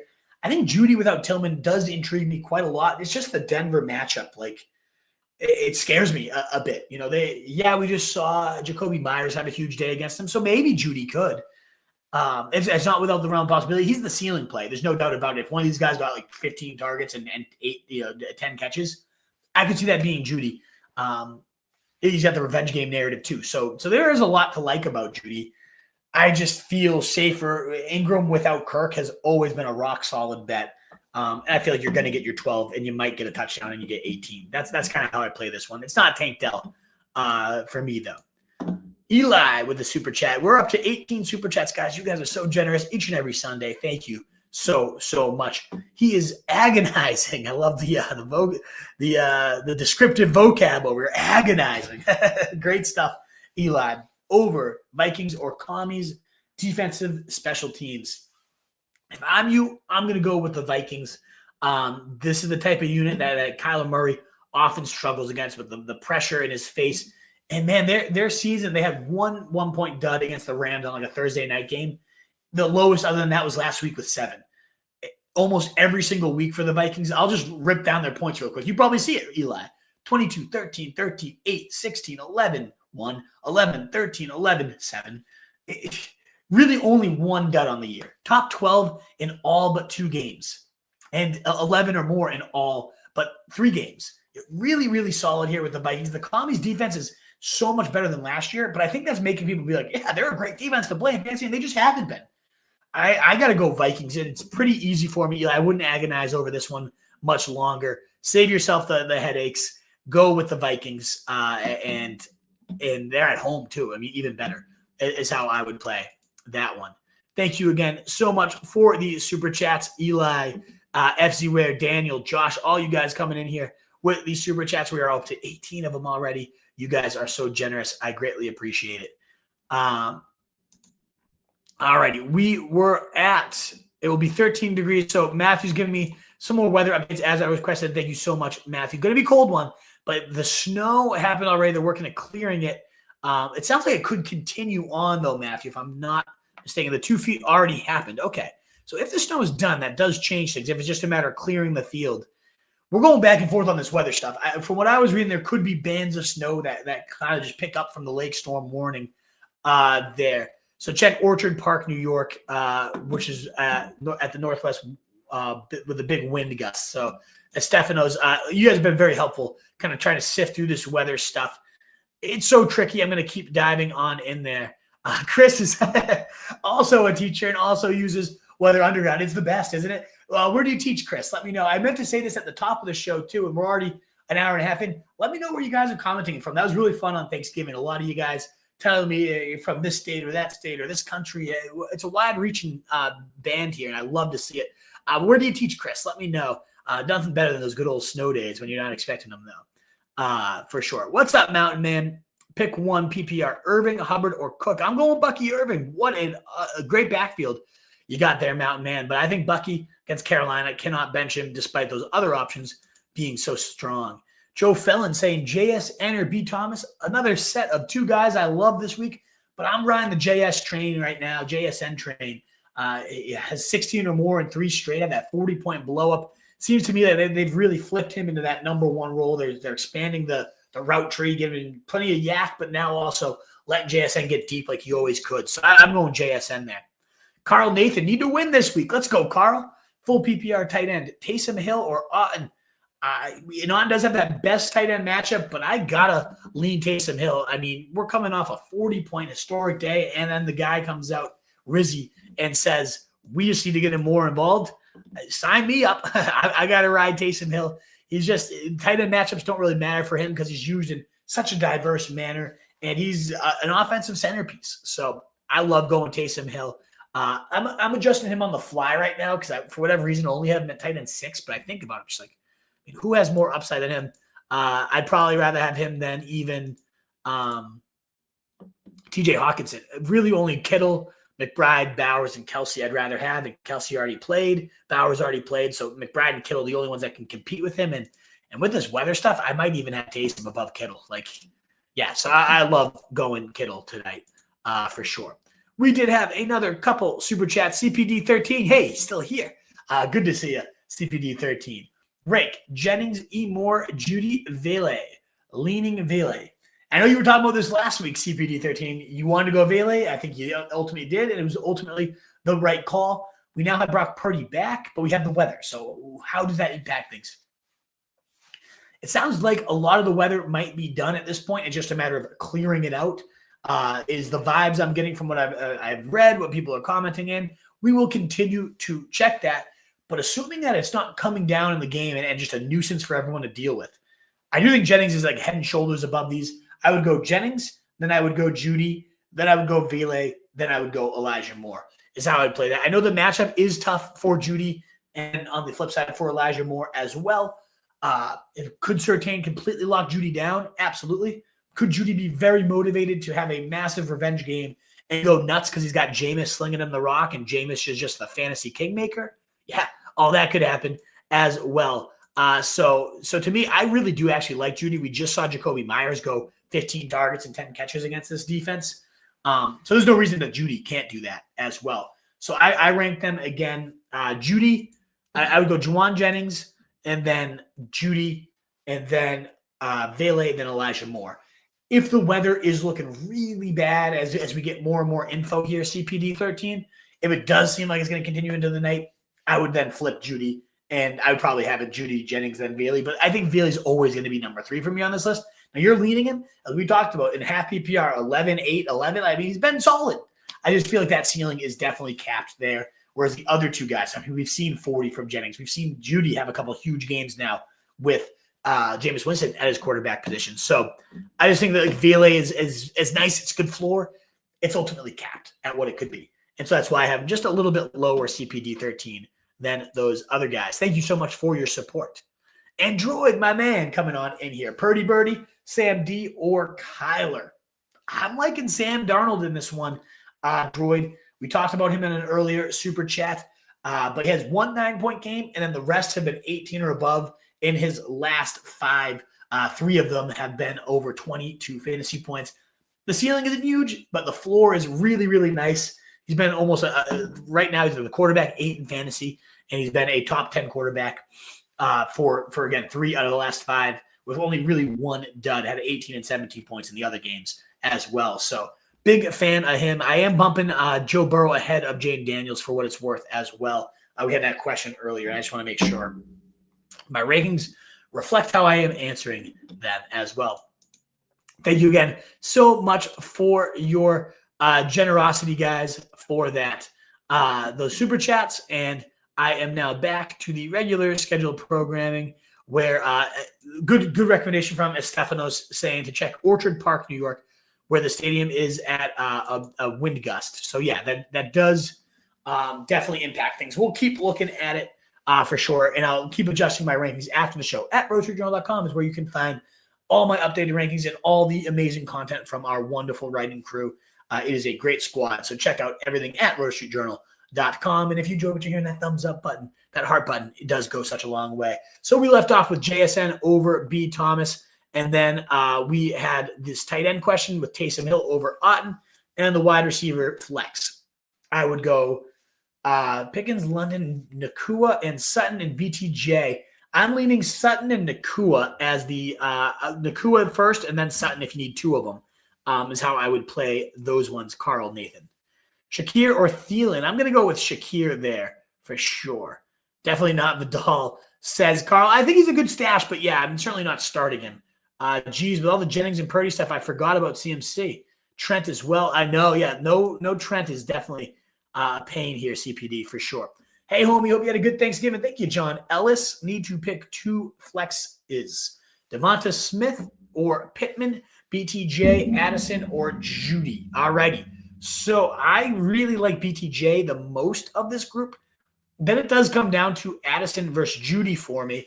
I do lean Addison. I mean, a couple blowups in a row, Arizona, no reason to stop him. It seems like this team is starting to just like kind of wake up and feed this guy a bit more. So I'm going BTJ. I'm going Addison. Really good options all around here. John Ellis, all kind of in that same grouping, that same tier. I am intrigued to see what Devonta Smith does against this Ravens team. It is the best possible matchup for wide receivers. I'm just double checking where I have Devonta. I got to make sure he gets added here. Why is he not in the rankings? There he is. Okay. Devonta Smith. So he is expected to play after practicing in full. So I'm adding him to the ranks now. I'm just going to let you know, John, where he ends up, but I do imagine it's going to be below BTJ and Addison and probably even Judy and Pittman, which is scary. But, you know, maybe he comes back and has himself quite a day. Yeah, I'm going to go him over Keon Coleman, Devonta Smith over Amari Cooper. That's kind of where he'll slide in, just below like Michael Pittman, take down Debo. Maybe above Debo right now. I am low on Debo for what it's worth. But I would go Addison and BTJ as the two wide receivers there, John Ellis. We did get another super chat from my man CPD. Thank you so much. Double super chat, my guy. Really appreciate it. We're going tight end rankings here. I think you have them pretty close. I mean, you're talking about like all my like tight end one tier, not the like god tier of Brock Bowers, Kelsey, 13 targets a game type of tier. I would rank them probably Taysom and Kittle though in that almost god tier. So those are my top two, Taysom then Kittle, and I flip that this show. Like the more about the weather, the more I think about Taysom. Taysom's my tight end 4. Only Trey McBride, Brock Bowers, and Kelsey ahead of him. So I would go Taysom, then Kittle, teardrop, small teardrop, but a teardrop. Then I would go Hawkinson, Njoku, and Cade Otton would be he's my tight end 9. You're talking all these guys in my top 10 tight ends here. Johnny Smith, the only guy really also in that mix. He had a big day himself. But I would again go Taysom, Kittle, a little bit of a teardrop, and then I would go Hawkinson, then Njoku, then Otton. And Njoku versus Otton is a tough one. But I do think we've seen some great play out of Njoku with Winston. We had that drop in the snow last week. I'm not going to hold that one against him, though. Whereas Otton, I'm a little worried about Evans' return and how it just immediately chopped like his looks in half. Not even half, like third. So, that worries me quite a bit. So he's the one I have the lowest of this. Again, Taysom, Kittle, little drop, Hawkinson, Njoku, then Otton. All top 10 tight ends, though, CPD 13. The figure report. Need 2. ETN, BTJ, Jennings, Warren, Tank Dell. Thanks. I don't want to trust Travis Etienne with Tank Bigsby back into the lineup. So I'm going to go BTJ's like the easy one. That's the lock here figure report. Love the spot. Even got it done last week or 2 weeks ago with Mac Jones, and now I feel even better with Trevor Lawrence playing with him. Then it starts to get tricky. I don't hate the idea of like Tank Dell on the other side of that game. We hope for a shootout. I would have Jennings assume that the weather looks like it's cleared up. It's just a matter of like they're playing in the cold. It's a little wet, but it's not pouring down snow on them. I'm going to go Jauan Jennings. Now we'll have a better sense of that as we get closer to 1. I'll keep tracking the weather, but right now I would be going BTJ and Jennings. Now if the weather trends are negative there in Orchard part over there, I would then pivot to Tank Dell. Those guys are close enough in my rankings that if you just want to go Dell, play it safe. Plus, you got the correlation between BTJ and Dell. The game shoots out. I see that. I definitely prefer Jennings, though, all things considered, fairly equal if the weather's not overly a concern. Jennings just seems like the type of big body that, like, even in a bad weather game, is going to like get the trust throws from Purdy, going to get into the end zone. I like Jennings. So when it comes down to those three, BTJ, Tank, Dell, and Jennings, your risk tolerance can determine whether you want to go Dell versus Jennings. You got to go BTJ. I personally would go Jennings myself unless we see a reason to with the weather to change that. All right, Mobbin, what do we got for my guy? Thank you so much. Figure Report, CPD13, Droid, and now Mobbin with your super chats. Up to 23 on the day. You guys are so generous. Thank you so much. Richardson versus Stafford. I hate to admit it, but you can call me a Richardson hater. I called him a bust in the preseason. People destroyed me for it. Just not a Richardson guy. Again, 2 really good spikes this year, and then every other game has been under 13. Multiple single-digit efforts. When he doesn't hit big, when the rushing isn't quite there, he gets stuff. Now, the Patriots, he should be able to move the ball with ease. This could easily be one of those 20-plus days. I'd rather just have Stafford throwing 3s, then 4, then he's got his weapons, multiple touchdowns a week since he's had all these guys healthy for him. So I think it's Stafford. It's not a hard matchup against New Orleans. It's just a matter of does New Orleans push them so that Stafford has to. And Carr's, for his credit, has looked pretty good these last few weeks. So I'm going to go Stafford over Richardson. I just don't trust Anthony Richardson at all. As good as the booms are, there's only been 2 of them. The busts have been the 8 of those. It's far more often. Maybe his Flacco's played a little bit, but like 7 busts, 2 booms, and the busts have been bad. I mean, what was his completion rate last week? 39%? I can't do it. I can't do that. And now you have no Josh Downs either. And then Adams versus JSN. I am a JSN truther at this point, and I never thought I would be. I was like on the verge of cutting this guy through 4 weeks this year. But man, I'm so happy I held out. And it was none of his fault. The team just wasn't using his skill set the right way. They weren't letting him get deep. They weren't giving him the yak opportunities. Now the whole route tree's at his disposal. Now he is the number 1, even over DK at this point, so it would seem. So I'm going JSN. Adams and Garrett Wilson are trading huge days, and maybe that will be JSN and DK too. But we've just had 3 straight weeks now of JSN with 16 or more.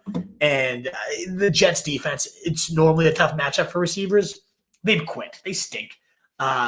So yeah, I'm just gonna keep riding the JSN train. I don't know exactly what your scoring settings are, but 37, 22, and 20 in full PPR for a JSN. Adams 13 targets and like 30 yards in one game.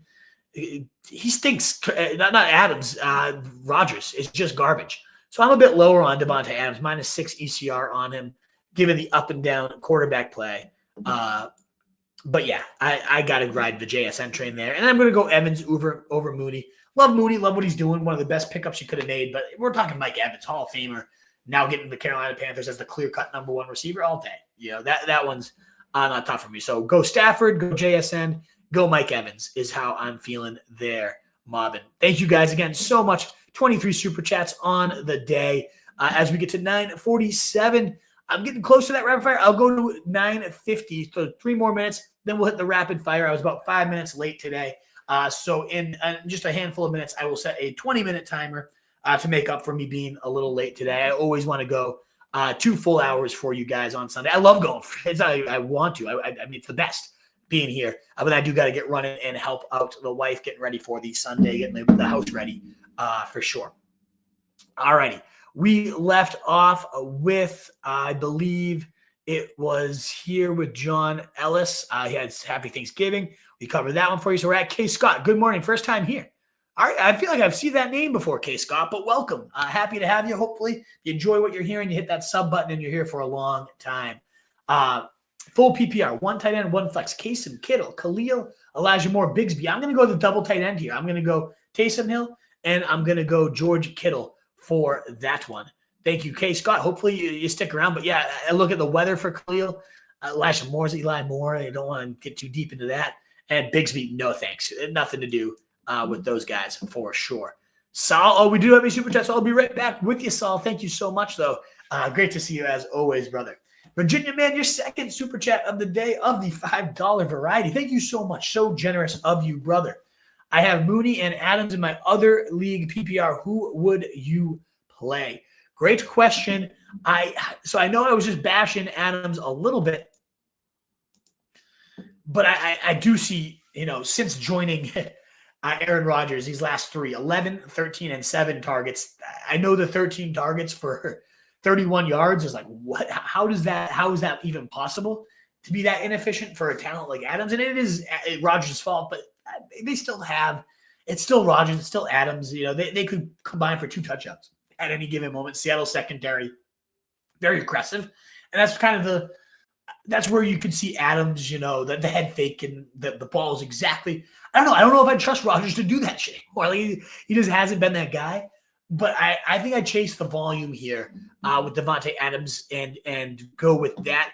Because you also have, Mooney, he's off the injury report. He's going to play. That's great. But what if the hammy does flare up? It is tough. I mean, Mooney has been so rock solid, 10, 19, 15, 5. The 5-pointer coming on the injury game. So otherwise, he has just been so lights out and safe and steady. But the Chargers matchup isn't great if that game becomes a run fest like both teams want it to be. Hopefully that game gets opened up and then, Mooney goes deep and suddenly this game's off to the races. That would be an awesome Sunday. I hope that's what happens. But you could also see a game where Gus Edwards plods for 30 carries. Bijan has his 25. The game's over in the blink of an eye and there's only a handful of pass attempts. Or you could see the hammy flare up. So I think there's just a little bit more risk here with Mooney. I'm going to go Adams. It's only by a couple spots, though, Virginia Man. It's very, very close. But, yeah, I do lean to Davante Adams in that case. All righty.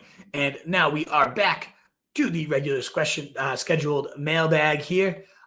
We are at Sal. And you know what, Sal? I am going to start. It is 9:50, so I'm going to start the big timer here so we can try to mow through the majority, if not all, of this mailbag in the rapid fire mode. Thank you again so much. 24 super chats. You guys are so greatly appreciated, so generous here on the week of Thanksgiving. One last call for that thumbs up, that heart button, YouTube, Twitter, wherever you are watching from. It would mean a lot. It would be so greatly appreciated. Your 20-minute rapid fire starts now. Let's go. I would go, we need a receiver for Sal, Shakir, A.D. Mitchell, Vele, or MVS. I'm going to go Shakir in a full PPR and just hope they're dinking and dunking in that weather. CMC will put Buffalo linebackers on skates. I love it. Hope so. I'm stuck. And I'm playing him for sure. Blizzards do scare me, but yeah, he's going to put those guys on ice skates. I agree. Garrett Wilson, Lad McConkey, or Brian Thomas Jr. I'm going to go Lad McConkey for this one. Glenn, the banker. Double banker. Happy birthday to you, Big D Bob, BTJ, Jennings, or Ridley in non-PPR. I am going to go with BTJ, very slightly over Calvin Ridley there. Me too for non-honored message. I didn't think you guys are definitely chatting through what you want to do with tonight's game. I love that. I know you already super chatted this one. I would be going Jennings, but Judy would be my next option there. CPD 13. Quincy Davis, Jennings, Mooney, Debo need 2, so we're benching 1. And for me, I'm benching Debo, Quincy Davis. I do not want 2 49ers in my lineups. I'd rather have Mooney than honestly either of them, and I would go Jennings over Debo at this point. Need a wide receiver 3 and 2 flex. Jennings, DeMario Douglas, Bateman, Justice Hill. Do I double up at tight end with Njoku and Hawkinson? I would double up at tight end, baby, for the flexes. And I would go Jennings as the wide receiver 3 tunes. And if you need one more option here, I'd probably just go Bateman and hope for a shootout. But I would definitely be having Njoku and Hawkinson both in my lineups, and then Jennings is the clear top option at receiver there. Corey Jones, Kittle's at tight end. I have Connor at flex or Taysom Hill. Other 2 running backs are CMC, Mixon, PPR. Yeah, I am going to go Taysom Hill at the flex. I would probably put him at tight end, and I still probably would go Kittle over Connor. Yeah, Corey Jones, that's how I'd ride that one. Double tight end, baby. Juan Pena. Should I have Myers as my wide receiver 2 from here on out? My wide receiver 1 is Jefferson, and you got Jennings, Downs, Mooney. It comes down to matchups, and I do think Myers is likely to be the best option most weeks, but Jauan Jennings any given week when it's not in a blizzard could definitely threaten Myers any given week. Who for your flex? Breece Hall. You got to go Breece Hall here. And then Taysom Hill should be in your lineup. So, oh, man, that's tough. But I would go Breece Hall. I would put Taysom in over Kittle myself, Juan, is how I would ride that. And I would be putting in your running backs. Do you start 3 running backs, or is one of your running backs is Stevenson in the flex? Because I would play Kittle and Taysom Hill over Stevenson myself. But you got to have Breece Hall in over. I would go Kyron, Walker, and Breece Hall. And then I would go Taysom and Kittle would be my next options over Stevenson too. I think Kittle can get it done in the snow. Here we go. And I would go Taysom over him, CPD. I would. Robert Christensen over Kittle, that is. Robert Christensen, I need 4 PPR. Bijan, Breece, Walker, Brown, Bucky, Brian Robinson. Whew. It's not going to be Brian Robinson. So it's going to be Bijan. It's going to be Breece. It's going to be Walker. It's going to be Brown. This is one of the rare ones I would actually bench Bucky, and I really don't want to against Carolina. But, man, I think I'm going to there, Robert. Great options, but I would rank them the exact order you typed them. Lil J Money, need to win full PPR. Flex Breece Hall, Mike Evans, T. Higgins. I would be going Breece Hall of these options, Lil J Money, myself, coming off that 30-point day. Not a scary matchup either. I'm not worried about the knee concerns. Juan Pena, who's for my tight end spot? Taysom or Kittle? I would go Taysom, honestly, with that weather. Flowers for Robert Christian. Flowers or MBS and Kyler or Geno. I would be going Flowers and Kyler for this one, Robert Christensen. Playing Cook in that mess as well, too. Yeah, it's a mess, but hopefully it's all cleared out by game time. That's kind of what the latest vibes I'm seeing are. Richardson or Purdy, it's going to be Purdy for me. I'm not a Richardson guy, as the show is kind of showing. Kenneth Moore, that will help me decide between K. Murray or a Richardson. I would go Murray. I have Richardson below all 3 of these guys. Reese Bird, PPR, must win. Pick one. BTJ, Gus Edwards, Shakir, or the get. It is definitely BTJ for me. Reese Bird, no doubt about it. Octavio, sit Drake London, start Brian Thomas. It's very close, but I personally play Drake London. I think you super chat that one earlier, and thank you so much, Octavio, for doing things. For doing that, rather. And the free way to help us out with almost 780 of you here is that thumbs up button. RoadTreeJournal.com is where all this content is. The hearts, the shares, the likes, the retweets. It really does help us grow. Let's keep going with that rapid fire. But thank you guys again so much. Please do consider that thumbs up button. Simp, full PPR, pick 2, Pickens, BTJ, London. I am benching BTJ there, but it is damn close, Simp. Very, very close there. Luis Perez starting Dell because Downs is out, and Warren, Leggett, or Thielen. Yeah, you got to go with Dell there. So Stroud to the moon, baby. Let's go. Hope it hits for you. Stacking him with Collins over Knicks. I would probably go Knicks, but hey, no, I would stack those 2 up, CPD. I would do the same thing. Sylvester White, David Njoku, Quentin Johnson, or Bailey. I'm going to go David Njoku for that one, sir. Ingram or Hawk for Jay Bleasy. I would go Evan Ingram. No, I'd go TJ Hawkinson for sure. Carr has been surprisingly good. I agree. Jennings or Thielen for the Packers. I would go Jauan Jennings for you, Packers. Kyron or Bucky. This was Rafa. You super chat that one. I would go Kyron, and I would go Evans in that case. Ricardo Martinez, Brian Thomas Jr. or Garrett Wilson. I am going to go BTJ over Garrett Wilson myself. D-stash for next week, Saints versus Giants or Philly versus Carolina. I guess I got to go Philly. Saints defense is just not that good, and Philly D has been very strong for sure. Even though, against the Giants, Saints could easily kill it. Good morning. Should I start Jaylen Warren or Gus Edwards for the Bulldog? I'm going to go with Jaylen Warren. Just go with talent alone on that one. Supposed to be plenty of snow. We'll see 3 STKZs. Last week's Snow Bowl. It's going to be fun. I love it. I love that type of football. Cold weather. Let's get it on going. That's what football is made for sure. Good morning. Need 2 wide receivers, 1 flex. Jennings, Adams, Andrews, Chubb, Addison, Etienne, and McConkey. For the wide receivers, I am going to go Lad McConkey, and I'm going to go Adams. And for the flex, I'm going to go Jordan Addison is how I would play this one. DL saying Vidal is the pickup. I agree. We saw the Verlo sleepers. Thanks again, Verlo Danvers, for sponsoring the show. We love it. Verlo Danvers, the best mattresses out there, truly in the world, the best I've ever slept. DL saying Vidal is the best pickup. I agree. He was the Verlo sleeper of the day. I think he is a phenomenal stash ahead of this game. CPD 13 saying Vidal will have a shot behind the bus, obviously, and he's dealing with Haskins. Done 0 so far this year. So he did have that touchdown reception, but it's just more so Gus has looked so bad. Vidal had juice on his limited touches. I agree with you, DL. there's one I'm stashing, it'd be him. Start 2 PPR, Adams, Hill for Taysom Hill or BTJ. I would crazily be benching Devonta Adams here. I'd rather have BTJ and Taysom Hill in my lineups today. Jennings or Jalen Warren. I would go with Jauan Jennings in that case. We got some good talk going on about Vidal, the fresh legs, all that good stuff. Warren, ETN, or Tank Dell. I would go with Tank Dell here and hope for that as well. I like you guys going back and forth on this. Good stuff. If you have room, but it's hard to come by this time of the year. You guys are balling out there. The wolf must live out west, and he's still howling at the moon.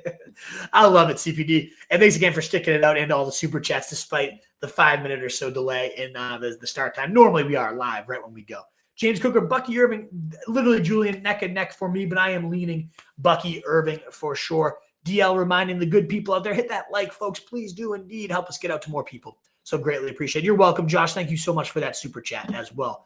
Emiliano Gonzalez saying flex Mike Evans or Kyron. I got to go Kyron Williams in that great matchup against the Saints there today. Happy holidays to you too, Coach Zeke. Love to see you again as always, brother. Start 2 half PPR, DK, London, Lad need the win to make the playoffs. Let's go. Let's get it. We're going to go London.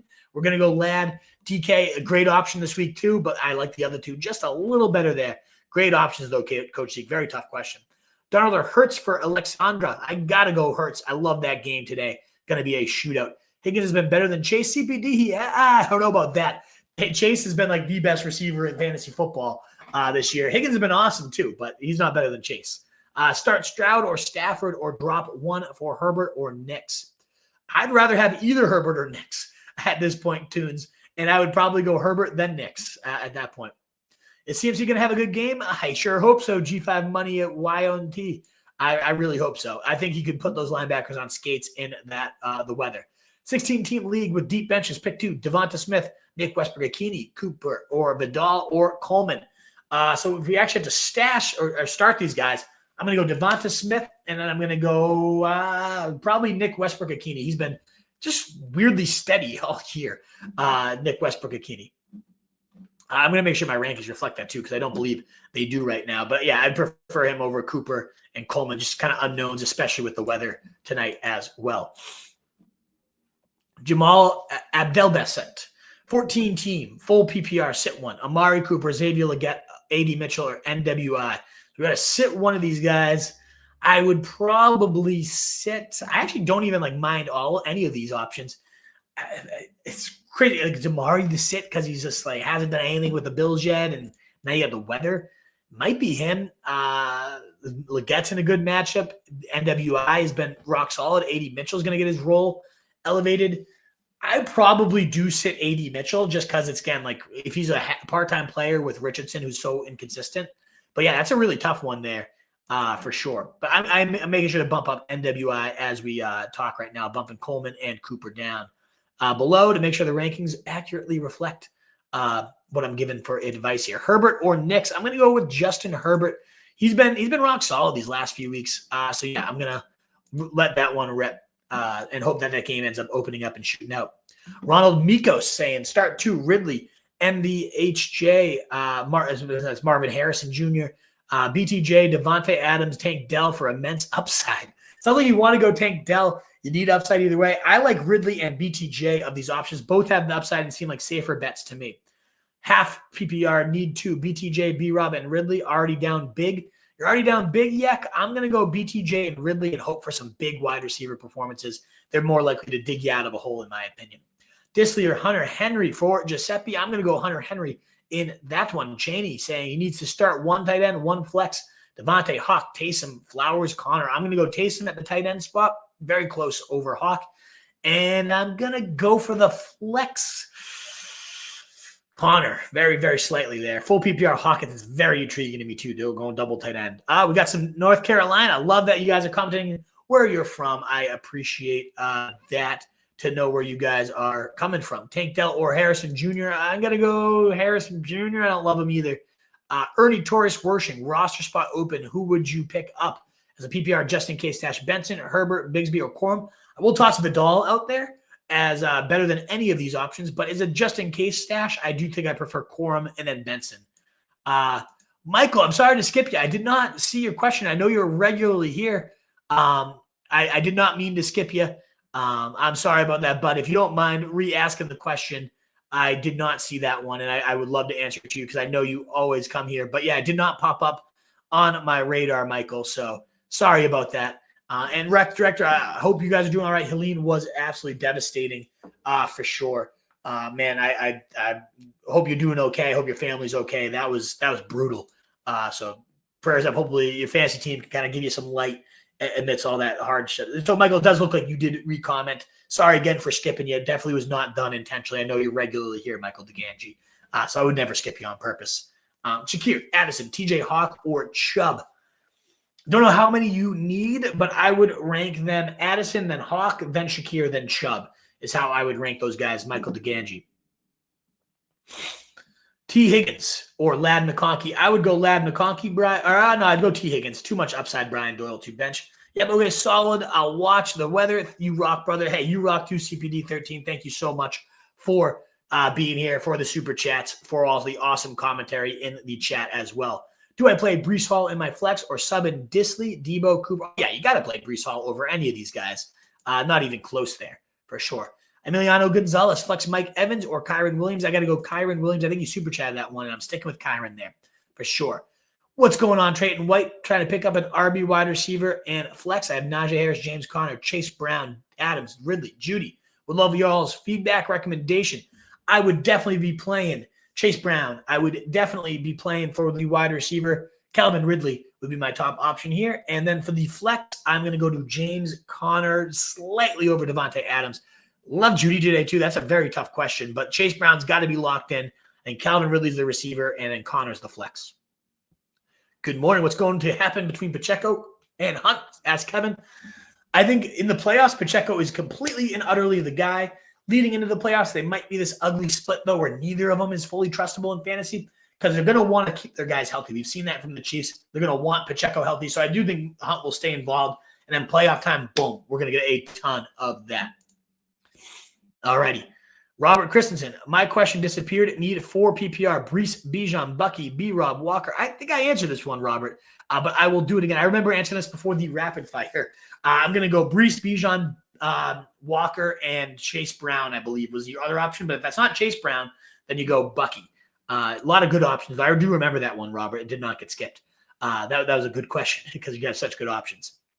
And then I went Murray over Geno, and then Flowers over MVS. Carlos Ruiz, full PPR, sit one. Terry, Khalil, Cade Otton, and Taysom Hill. Probably sitting Khalil Shakir there, Carlos Ruiz. Thanks. 5 times across 7 teams covers me. There you go, CPD. Yeah, I'm worried on Otton a little bit too with him back. If you got Bigsby running back jacks, you better start him today. Go for at least 20 points, says Kevin. That's a bold prediction. I don't buy it at all. I don't think this Jags team is going to run the ball at all against Houston, but we'll see. You can come back and feed me my crow, Kevin, if I'm wrong, but I would not be starting Tank Bigsby at all today. BTJ or MHJ, definitely BTJ for me, CJ. Allie, half PPR pick 2, flex, James Conner, DK Metcalf, or Cortland Sutton. I'm going to go Cortland Sutton and James Conner for this one, Allie. Impossible saying half PPR, 2 receivers, 2 running backs, 1 flex, Jefferson, Flowers, JSN, James Cook, Kyron, Chase Brown, Chuba. Whew. You have some phenomenal options here. I got to go with Kyron and Chase Brown at the running back spot. For the 2 receivers, I got to go Jefferson, and I got to go JSN. And then the flex spot, I will be tossing in James Cook as that last option there. PPR, need 1, Shakir, Addison, TJ, Hawk, or Chubb. Start Jefferson, Evans, Higgins, and Kelsey. I would start all those guys as well. I would go Addison myself with Hawkinson, a close second, Michael DeGangi. Carlos, sit TH. I forget who that, probably T. Higgins. I'm not sure exactly what the other options were. Start 1, Mooney, Shakir, or Debo. I'm going to go Mooney there, Marvin. Allen, Flowers, Villi, Akini, MBS, PPR, need 1. I'm going to go Zay Flowers of those options, Robert Christensen. Howdy, need a receiver. Start 1 PPR, MHJ, or Cortland Sutton. I am 110% TSB world going Cortland Sutton. He has been rock solid these last few weeks. I love that, Kevin. You're helping and answering some questions. Love that you guys help each other out. Even if our answers are different, it's good to get different opinions. Dollar Bill saying A-Rich or Russ. I would go with Russ over A-Rich. I mean, I go A-Rich over Russ. Go for a little bit of upside at that point. And then BTJ or Pittman in full PPR, I would definitely be going BTJ myself. Rodgers is absolutely a nightmare. Yeah, I cannot stand that guy. My least favorite human being in the NFL right now. Wilson or B-Rob for the flex. I assume that's Brian Robinson, not Bijan Robinson, in which case I would go Garrett Wilson. Start Bigsby and Gus Edwards. I don't like either of them today, Kevin, but hey, we shall see how it pans out. I love that you're helping each other out for sure. Jennings or Ridley, thanks, man. I would go Ridley, Timmy T, even with the weather there for sure. 13 to 31. Don't know what that's referring to, but hey, let me know, CPD. I don't know exactly what you mean there. Ladd McConkey or Brian Robinson Jr. I would be going Ladd McConkey for that one. I have Hunt running back Kansas City. Should I go? Oh, I think we did get a super chat to cut the line. My man Bulldog, just to make sure we get to you, sir. Would you start Judy revenge game over Garrett Wilson? Bulldog, I wouldn't, but I totally see the sentiment. If your gut is saying, I'm going Judy, you can go it. Like, it's definitely justifiable. They're like a tier, maybe one tier drop below. Garrett Wilson's just so damn talented, but Rodgers stinks. Winston's going to pepper Jerry Judy. You got the revenge game. You got no Cedric Tillman. I think you could absolutely justify going Judy, but I personally would go Garrett Wilson myself. But that is a tough one for sure. I have Hunt running back. Should I try to trade? I just think they're going to eat each other's cheese, Kevin. I don't know that I would make it a point to go out and get Pacheco. I would go Kyron Williams. Stop repeating yourself, Emiliano. Evans, DK, Ladd, B-Rob. I would go Evans and I would go Ladd, I would think, Jeff. Is David Moore anything more than a stash? I'd rather stash a running back at that point if it's only going to be a stash. You need a desperation start. Maybe he had a 6-catch, 60-yard day. I see it, but I don't love it.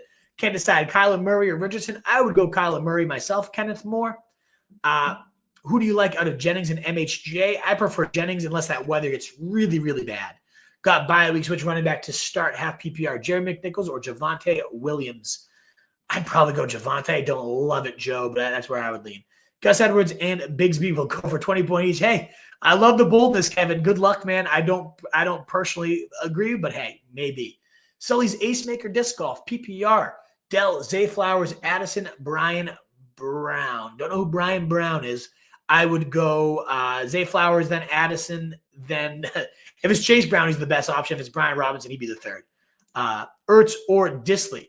Full PPR. Thanks. I would go Ertz very slightly over Will Disley today myself. First timer, Clint, hopefully you come back. Anybody that's a first timer, would love you guys to subscribe and come back to the show if you enjoy. CPD loves the rapid fire, just saying, hey, I love the rapid fire too. If I did it all show, I would lose my voice and be dead for the day. So I like to do it the last 20 minutes. And then I can give you guys in-depth answers otherwise. Seahawks D over Philly D versus Lamar. I would rather have Seahawks D. Yes. And that does Sully's Ace Maker be our last question of the day. PPR pick 2, Zay Flowers, Chase Brown, Tank Dell, or Addison. I would go Chase Brown 110%. And then I would go Zay Flowers very slightly over Addison. That one is very close. Awesome, guys. And Brian, I'll answer that one. I'd go BTJ over DK. Very, very close for that one. Thank you again so much, guys. That does wrap up the time. Greatly appreciate all of you being here on your way out. Thank you so much for being here. That thumbs up or heart button on the way out to help us grow. If you're new and you'd like to be here regularly, that subscribe button. We are always live at 8 a.m. on Sundays, 6:30 on Thursdays, and usually we do the waivers on Tuesday. Just in the middle of moving into a new house right now that we just bought, my first home purchase with my wife. So a lot of projects, a lot of things to get done. Haven't always been able to hit the waiver wire show. But we'd love to have your support. Love to have you subscribe if you feel inclined. Thank you so much. And all the content, these updated rankings will be at rotostreetjournal.com. We breed and feed you fantasy wolves with tons of other great content and writing. Thank you again so much for being here, guys. Best of luck in week 13. Make that playoff push, and we'll see you next week. Later, guys.